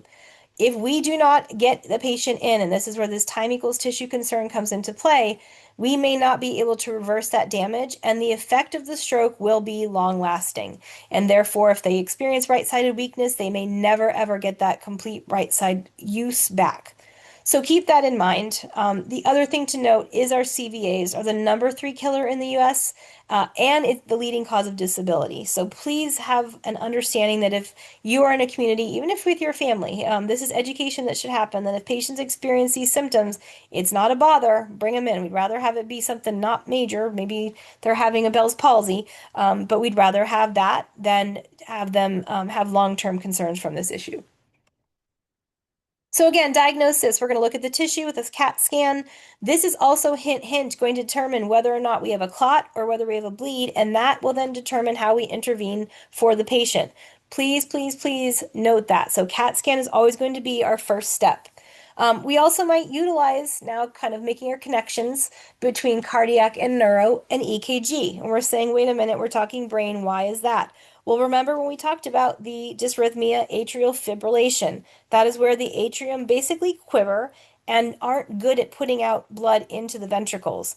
Therefore, the blood kind of sits in those atria and it can kind of coagulate, causing a clot to form, which then can translate into a scenario where we have a clot uh, transfer to that brain area. So keep that in mind that you may have a cardiac kind of cause that results in a neuro concern. So that EKG will determine that dysrhythmia for us. We also are going to run our CBCs, our electrolytes, and our glucose as we may see scenarios where infectious processes and or electrolytes may play into neuro presentations. We're also going to look at our metabolic panels. We want to look at our PT-INR. If they are a bleeding risk and we have a clot scenario, we have to be very cautious in what we utilize if that INR is showing that we are extending on how long it takes us to stop the bleed. We can use a carotid Doppler, again, to show if there is potential for break or blockage within that area. An angiogram, again, gram with visualization, often with dye, to assist to show us where that blockage is. And then again, the use of our stroke scale with a link there for you to access that scale. This is the visual of that scale on kind of a much smaller scale, so that's why I put the link in there. But again, it just tells you excuse me, basically the significance of the stroke presentation. So are they alert versus are they unresponsive? Do they have normal language presentation or are they having a mute scenario or global aphasia? So again, it just tells us basically how significant this stroke is impacting this patient. As I mentioned, and you're going to want to throw something at me, and that's okay. I can't see you, so it's all right. But time equals tissue. So please, as soon as a patient presents with any of these symptoms, we are getting them to a stroke center. Again, what we're going to see is depending on the cause, whether it is a clot or a hemorrhage, will determine what exactly we use for treatment. The treatment for a thrombolytic event or a clot event is TPA. This is tissue plasminogen activator, and basically it is a protein that we give in order to assist with blood clot breakdown. So that's a visual for you there. Hint, hint on this one. Couple of things. A, you cannot give it to a hemorrhagic patient. Read the definition of what this med does. It is going to break down clots. It is designed to cause, basically, for lack of a better way to put it, bleeding, right? We're breaking down clots. So if I give that to someone who is already hemorrhaging, this will kill them. So A, this is why we go to CAT scan and we find out, are we dealing with hemorrhagic or you're doing with ischemic. The other thing is TPA can only be given in a very short window, and that's the 3 to 4.5 hours. So that's why we're very much saying we need, at the soon as the sign this patient is showing signs of a stroke, to get them to the door. We need to get them to CAT scan. We need to figure out what we're doing so we can start this medication. There is belief that after that 4.5 hours, the body starts to revert to its own kind of breakdown process of the clot, and therefore adding this med on top of that could be potentially problematic. Now, there are reasons why patients may not be able to take TPA. Again, remember, this is the idea that we're breaking down the clot. So if they have had a head injury with potential for bleeding within the last 3 months, they cannot have it. If they do not have enough platelets, they cannot have it. If they are actively GI bleeding, they cannot have it. I feel like these are pretty self-explanatory. If they are currently on an anticoagulant, and or if they had seizure activity during the time of that cerebral vascular accident, they are not a candidate for TPA. So again, you may see questions that, which of these would cause you to question the provider on the use of TPA? Be aware of those. For treatment, we're going to obviously, again, cardiac neuro focus, going to focus on that cardiac health. So making sure we're maintaining our blood pressures, making sure we're avoiding any issues of clot formation, etc. With the use of cardiac health meds, maybe we're looking at the idea of beta blockers like our atenolol, calcium channel blockers like our amlodipine.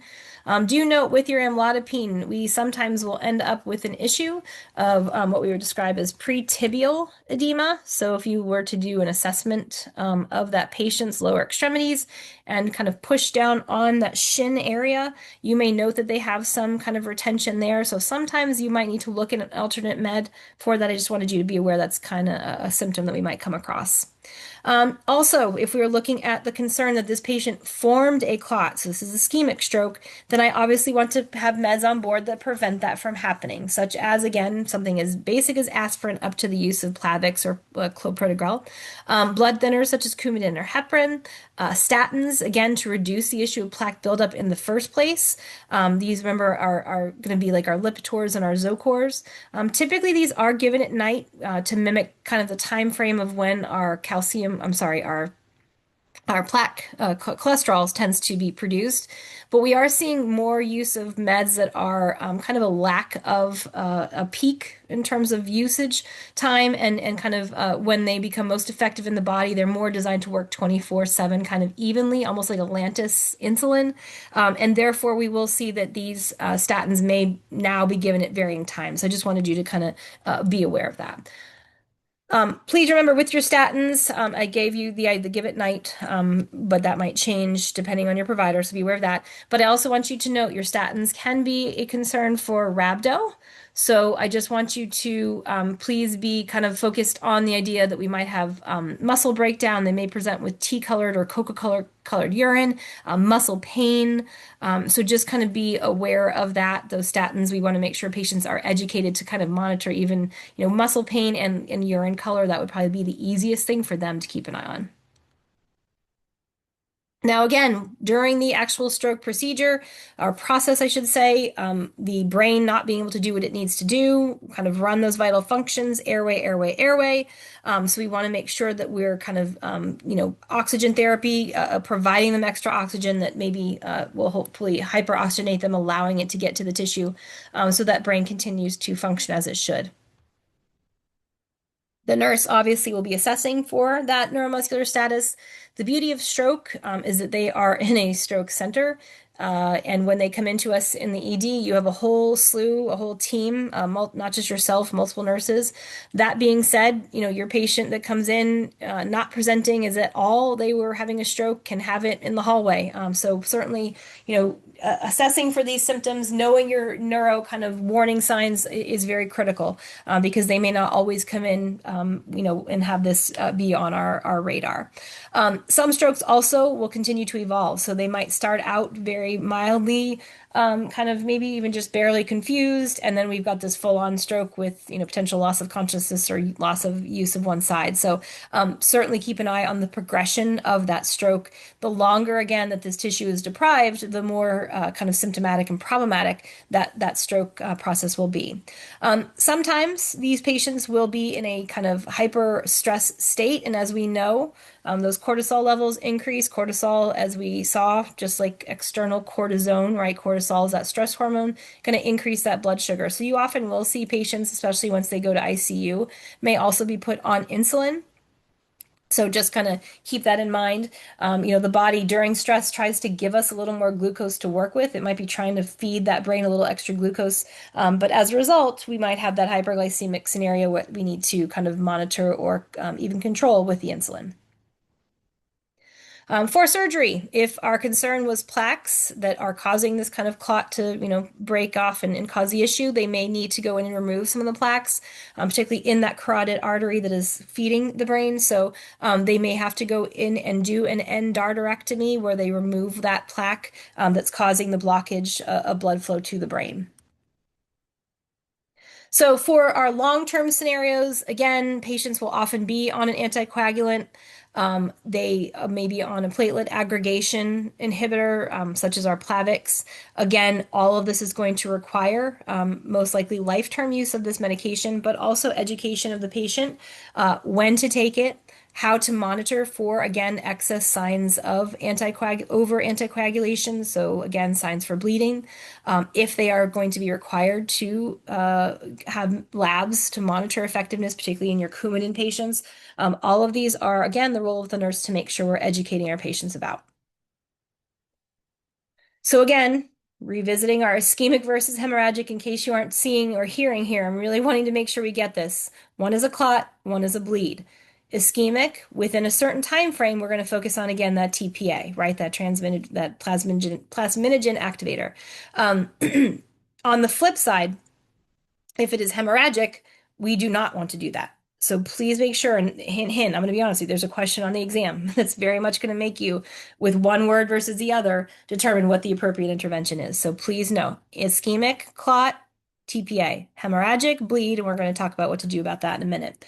Regardless of whether they are, having this ischemic or hemorrhagic, we don't know, right? We're walking into this patient. We don't know what exactly is causing the issue. They're going to head to CAT scan to determine that. So keep that in mind. That's always going to be your first step, regardless of what one we're dealing with. Again, just want to get you the visual of the differences there. We will see with our ischemic scenarios, we actually are going to let them have what they would call permissive hypertension. So they're going to be a little bit elevated. Again, we're going to try and increase that mean arterial pressure to hopefully be able to perfuse that brain tissue where the blockage is happening. TPA, again, is going to be given, all right? As opposed to the scenario of a hemorrhagic clot, where now we don't want to thin anything. We want to get that bleeding under control. And depending where the bleeding is coming from is typically how we're going to focus on that. So we may need to clip the area. We may need to actually, get into the site and do whatever it may be necessary, cauterize, etc., to stop the bleed. And we may need those drains in place that we already talked about, for example, when we talked about our brain traumas. So again, with our hemorrhagic here, we do not want to allow permissive high blood pressure. And in fact, we want to make sure we're reducing that. We have a bleed. We don't want to cause more stress to the site. We're going to focus on reducing intracranial pressures. That could be, again, with a hypertonic solution, so more particles to pull fluid out, so more particles so the fluid comes out of the brain. Again, avoid straining, etc. And what I want you all to see is when we're looking at neuro, it's like every other system, right? Whether I talked about the fact that it was my little friend who went sledding and slammed into a tree and had an increase in intracranial pressure because of trauma, or I have a patient who has a hemorrhagic stroke who has intracranial pressure because of the bleed, the interventions are the same. You're going to see the idea of elevation to the bed at 30 degrees, no straining, low stimulus environment. All of this is going to be similar when it comes to the idea of that intracranial pressures. Again, whether we're talking about a bleed or a clot, we still are going to be very cardiovascularly focused. So we might need to focus on the idea of blood pressure meds. But the only category we're going to avoid are those that cause bleeding for this patient. So no antiplatelets, no anticoagulants. Once we have identified what the stroke is, what the cause is, how we're going to treat it, after that, again, it returns to everybody kind of gets treated the same. The goal is to return the patient to as much baseline as possible. Now, in some of our more significant strokes, it is going to be challenging. The effects are going to be long lasting. But what we'll try and do is work with, as much as we can, the baseline or new baseline that they have been kind of exposed to or adapted as a result of this stroke scenario. Most times these patients will end up, as I said, ED trauma. We'll have our stroke center. A lot of times they'll go to the neuro ICU, then they might step down, and then they often will go to a rehab. Whether or not they can return to home is always going to be dependent on, again, how significant the stroke impacts were. As I said, sometimes it's heartbreaking. Patients may be completely independent at home. They have this major stroke and then kind of come out almost like a vegetable. And then that's the family within, weeks to days having to decide, well, they were at home alone. Now we have to sell their house. We're going to get them in a nursing home. So please be kind of aware of that. Your inter kind of disciplinary focus, certainly get your social workers involved to help them through this process, as well as potentially spiritual if the family does request it. Now, in terms of how the stroke impacts the body, do you remember I talked about the idea of the term contralateral? So basically, if I have a right-sided stroke, my left side will be impacted.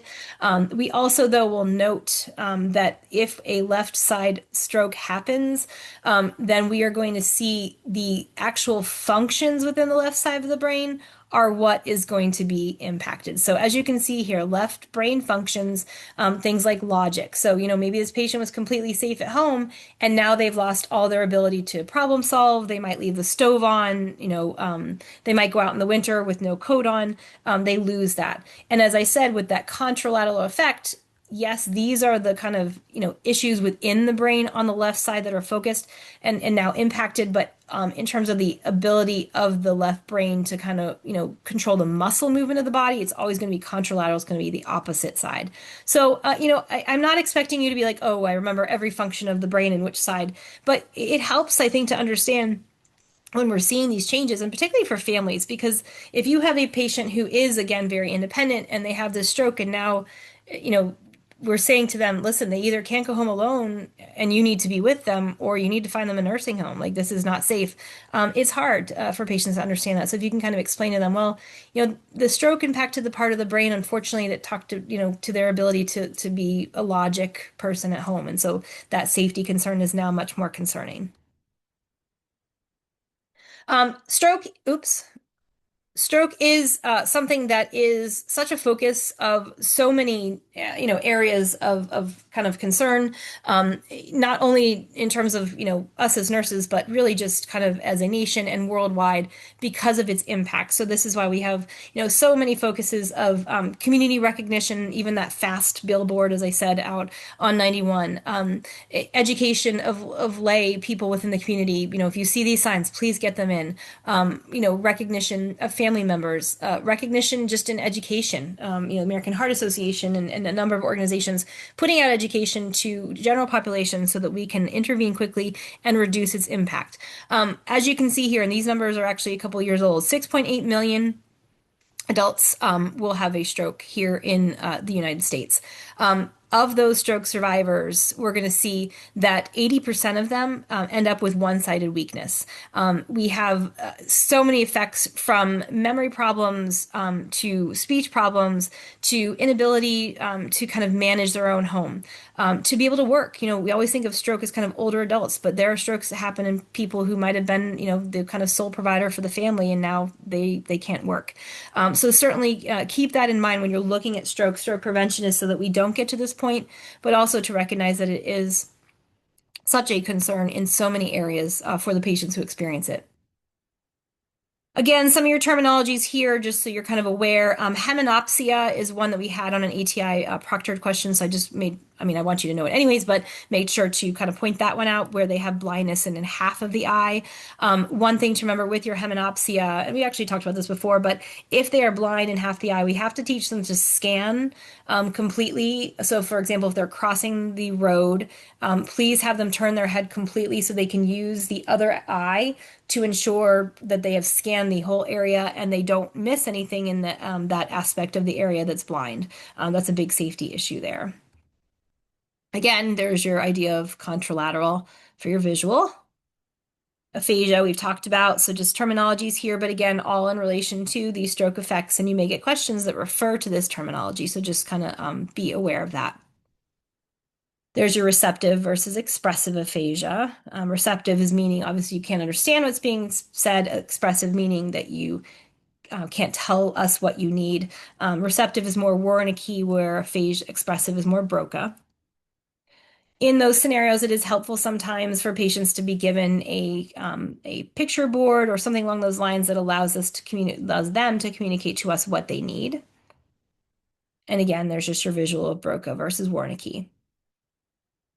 I already mentioned in the hemanopsia with that visual field missing half of the area, please make sure they scan the area, especially if you're talking about scanning the affected side. So if my right eye is half blind, I need to make sure I completely turn my head so that the left eye can visualize that area for me. Other interventions obviously focus on protecting patient with those post-stroke symptoms, things like dysphagia, obviously getting speech consult aspiration precautions. So this goes back to health assessment funds. They never go away. So sitting them up, again, not to a full 90 so they don't flop forward, but chin tuck, no use of straws, potential use of thicket, assessing patients for food pocketing. All of those things will be very kind of important there. Making sure that if patients have any weakness and or inability to feel one of their sides, they're going to be at higher risk for injury on that side. So, making sure that, they understand, like, for example, we've had patients who had right-sided weakness, and maybe even like that numbness kind of feeling, where they like kind of shove their arm down into the bed rail and they didn't know it was there. And, it turns blue because obviously they're shutting off circulation. So making sure that we are positioning them frequently, protecting that area so that we don't have any of those concerns. If they have right-sided weakness, we would not want to put, like their bedside table on that right side. We'd want to put it on the good side. PTOT, remember going back to funds and the use of things like your canes, understanding that they need to put the cane on the strong side, the good side. So again, just kind of keep that all in mind. As I said, some fundamentals concepts that unfortunately never go away. There's that unilateral neglect that I mentioned. So oftentimes, if they can't feel it, they don't treat it like it belongs to them. So risk for injury. Certainly be careful of things like heat and cold therapy. They won't be able to feel that. So make sure if we don't want to cause trauma in relation to that. Again, fall risks are huge, so all of your fundamentals fall risks, with side rails up, not all four, as we know. Things like raised toilet seats, removal of clutter. Assess their ability to be in their own environment. Perhaps that has changed, they won't be able to. And then helping them, and again, this is your referral to social work is often going to be very significant. If they do need resources, maybe they were working and they can't now, how do we get them on maybe assistive medical plans and or pharmaceutical plans that can get them the help that they need, home care, etc. Okay, moving on to our spinal cord injury. We will see that the spinal cord injury, big thing I want you to understand is the higher level up that the spinal cord injury occurs, obviously the more concern that we have because it is going to impact more functions in the body. Why do spinal or how do spinal cord injuries happen? These are some of your visuals here. I haven't seen a lot. I think we had maybe one question, and I don't even think it was on our last proctored, on a particular type of injury, and they had to pick out what exactly that meant. So again, don't spend a lot of time here. But you're going to see things like hyperflexion. So, unfortunately, we've seen this one too many times, kids diving into shallow waters. And as you can see here, kind of causing the trauma there. Compression is like if, as you can see, you're falling from a ladder. So the weight basically of the head kind of compacts everything here. We'll see hyperextension in our motor vehicle accidents. T-bones is where we get lateral stress. We kind of get stressed from this side, that side. Again, I just wanted you to see some of the visuals. I would not spend a lot of time memorizing those. Now, when we're talking about our injuries, we're going to focus on where it happens, whether or not it's open or closed, how extent the damage is, and whether it's complete or incomplete. Complete meaning we have a completely severed spinal cord. So, as I mentioned, the higher up the injury, the bigger concern we have. We're referring to the ideas of quadriplegia, paraplegia. So just kind of be aware of that as a concern. With the paraplegia, again, this is the lower part of the body, typically from T2 or below, whereas all four is going to be, again, our higher level injury. Quadriplegia also can be referred to as tetraplegia, just in case you ever got that on a question. So big things to remember, higher level up, C1 to C4. Guess what? You're not breathing on your own. Again, we are impacting that phrenic nerve, the ability to kind of maintain that diaphragmatic movement of the lungs. So at that point, again, you will be on a ventilator forever. We will be very respiratory focused, so we will see things like suction at the bedside to kind of support you. Because again, think about it. If I were to talk to you right now, if you had some kind of junk in your throat, what would you do? You would clear your throat. These patients don't have that ability, so that is going to be something we're going to be very focused on in protecting that airway. At a T6 or higher, issue, we're going to see something called autonomic dysreflexia, which I'll talk about in a couple of slides. This is in relation to a kind of inability to respond to a stimulus, and it kind of sets the body into a sympathetic or fight or flight response. We will see bowel, bladder, and sexual dysfunctions are going to occur at all levels. So just again, kind of be aware of that. Obviously, C1, C4 going to be with airway our biggest concern. So, as I mentioned, in respiratory impairment, as that phrenic nerve is impaired, that patient will become ventilator dependent. Um, Typically, and I say typically because sometimes if we are below C4, they might still be able to breathe, but they may have some compromise, and so we may have to increase the patients who fall under that ventilator dependent category.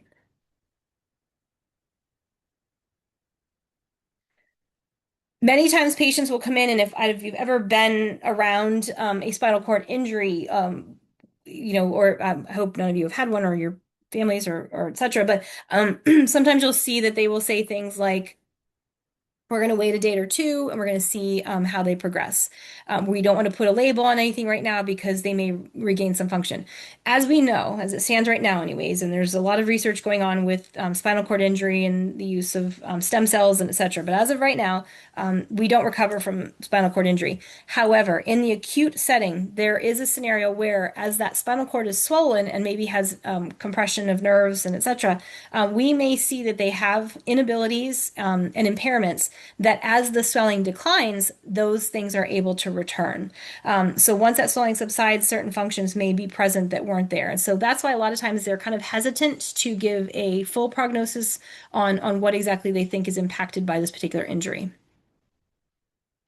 Now, one thing we'll see quite commonly, and remember we talked about this in our cardiovascular chapter, the idea of shock and specifically spinal shock. Um, so when we're seeing patients who are in this scenario, this is in response to that swelling. And as a result, patients may actually have a very flaccid, no tone response. So remember how we talked about the idea of our shock. Bottom line is shock is lack of cardiac output, and why that happens is sometimes due to physical issues and sometimes due to things like the vessels relaxing and not getting the cardiac return. So in our spinal shock scenarios, this could be a scenario where that no tone, lack of tone, impairs how much blood flow we get back to the heart and therefore impairs cardiac output. So that is something that might be happening short term after this scenario of the trauma. We may see as those neurons kind of regain their excitability, we see that muscle tone return, and hopefully that shock will improve. So for diagnostics, again, we're going to take a look at what's happening. That CT scan we keep using over and over and over in neuro. It's going to tell us everything from, do we have bone fragments? Sometimes we have like gunshot wounds or traumatic injuries that cause kind of splintering of the bones, and maybe they lay alongside the spinal cord, or maybe they actually enter the spinal cord, and that can obviously change prognosis. We'll see if there's a hemorrhage, if there is compression. Again, dye can be used, and we'll make sure we're having the patient lie very still, which, in some cases is not an issue because they don't have the movement. Again, MRIs may assist. The myelography will tell us whether or not we actually have that kind of movement there.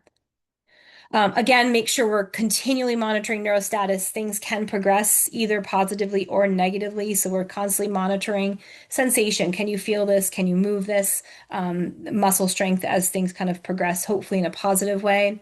Radiography can help determine if we have any compression fractures that may be, again, causing this issue. In the acute phase, the goal is to not move the patient. We want to keep them basically in kind of a proper alignment stage, which is what you're seeing here. And we actually talked about even in health assessment funds in terms of moving patients, utilization of the log roll. So we keep that spinal alignment. We also want to make sure, obviously, as I've mentioned already, airway is such a focus. One thing that you'll see, and I will go back to my poor little friend who went drunk sledding.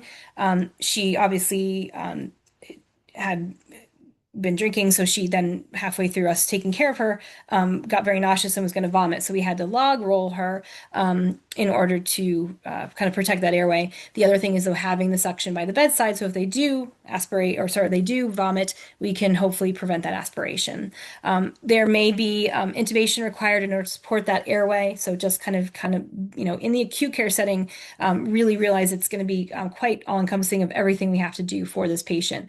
As I said, the beauty is when they come into us in the ED, you have a whole slew of people. So that really helps to kind of improve patient outcome. Other things you might see, traction utilized, beds because they cannot move to prevent breakdowns. So pressure ulcers, frequent movement can assist with that. We may use steroids. That methylprednisone can hopefully reduce some of that swelling that causes the damage. In some scenarios, if we have scenarios where bony structures are causes of the compression, we can utilize laminectomy, so removal of some of those vertebral areas. They may remove them, they may also then fuse them, so that's also a potential option. Now, I mentioned this term here earlier, autonomic dysreflexia. I do want you to be aware of this. This is when we have an injury, either T6 or higher, and what's happening is the highway, so the connection between basically the brain and the body is the spinal cord. And basically what happens is if we have a stimulus, that stimulus is typically sent up, may not be all the way to the brain, but it's sent back to the body so the body can kind of figure out, is it something that's just a quick reflex that I can respond to, I don't need to involve the brain with, or is it something I need to send up to the brain and the brain needs to kind of figure out what's happening and tell me what to do? In patients with T6 or higher injuries and this autonomic dysreflexia, there is a stimulus, and most often the stimulus is a full bladder. It could, though, be constipation. It could be something as simple as we move them from wheelchair to bed, or vice versa, and maybe we kind of hit their ankle bone, right, their malleolus, on the foot plate of the wheelchair, and all of a sudden that hurts, right? But the problem is that pain all the way down in the leg or in the abdomen from having a full bladder is sending a stimulus, but the brain doesn't know what exactly is happening. So the brain says, oh my gosh, something is happening, I need to respond, I'm going to put the body into fight or flight to kind of respond to this. Now, normally in a healthy and non-spinal cord impaired scenario, the brain is like, oh, brain, listen, your urine, you got urine, go to the bathroom. And so we go and we release, and then we kind of go back into our, parasympathetic response, and everything's got that homeostatic scenario. In this scenario, we don't fix the stimulus because we don't know what it is. We can't communicate that. So we stay in that fight or flight. So when we have patients who have spinal cord injuries, we need to educate them on the fact that they may experience this scenario where they can feel like their body's going into fight or flight. They may tell you, I feel like my heart is racing. I have the worst headache.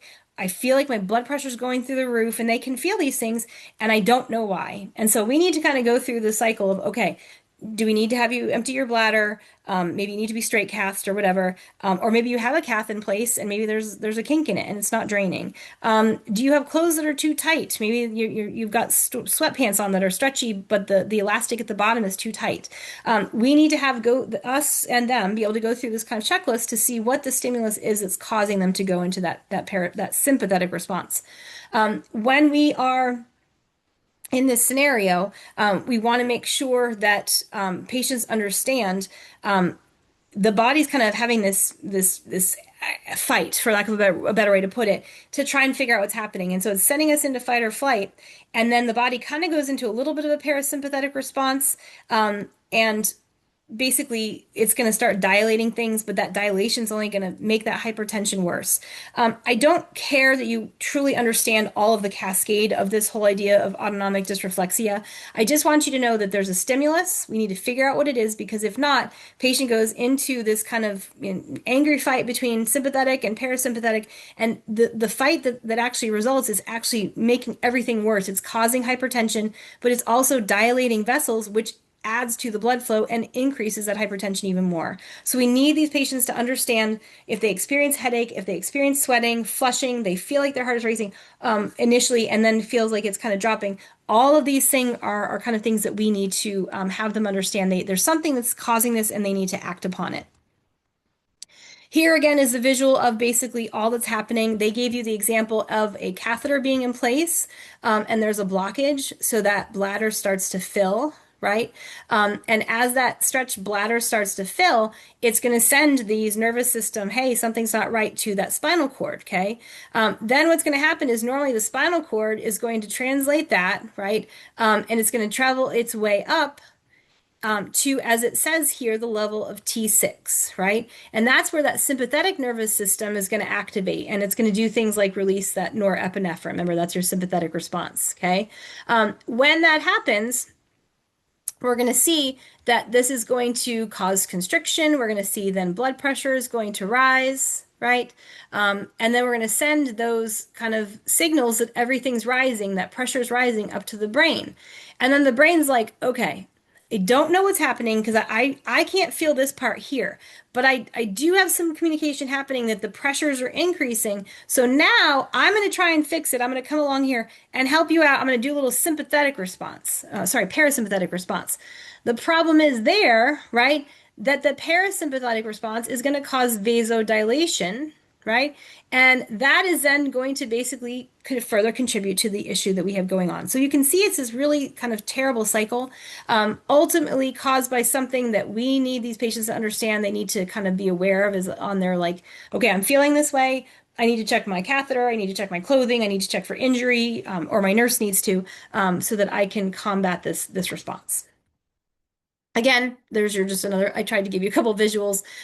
As you can see here, many people are kind of focusing on the idea of a full bladder, but I have seen constipation, I have seen tight clothing, I have seen injury in questions as well. So just kind of be aware of that. But again, symptom presentation, flushed face, hypertension, headache, sweating, and that's all kind of above, where again that sympathetic response is happening. And then below that, where the brain kind of contributed to the vaso, right, response, is where we're seeing that. So just kind of be aware. I don't really care that higher and lower. I just want you to really know there's a stimulus, there's a sympathetic and parasympathetic response that can't actually communicate well, and they're making it worse, and therefore patient's going to be hypertensive. And ultimately, again, hypertension can lead to stroke. So be aware of that.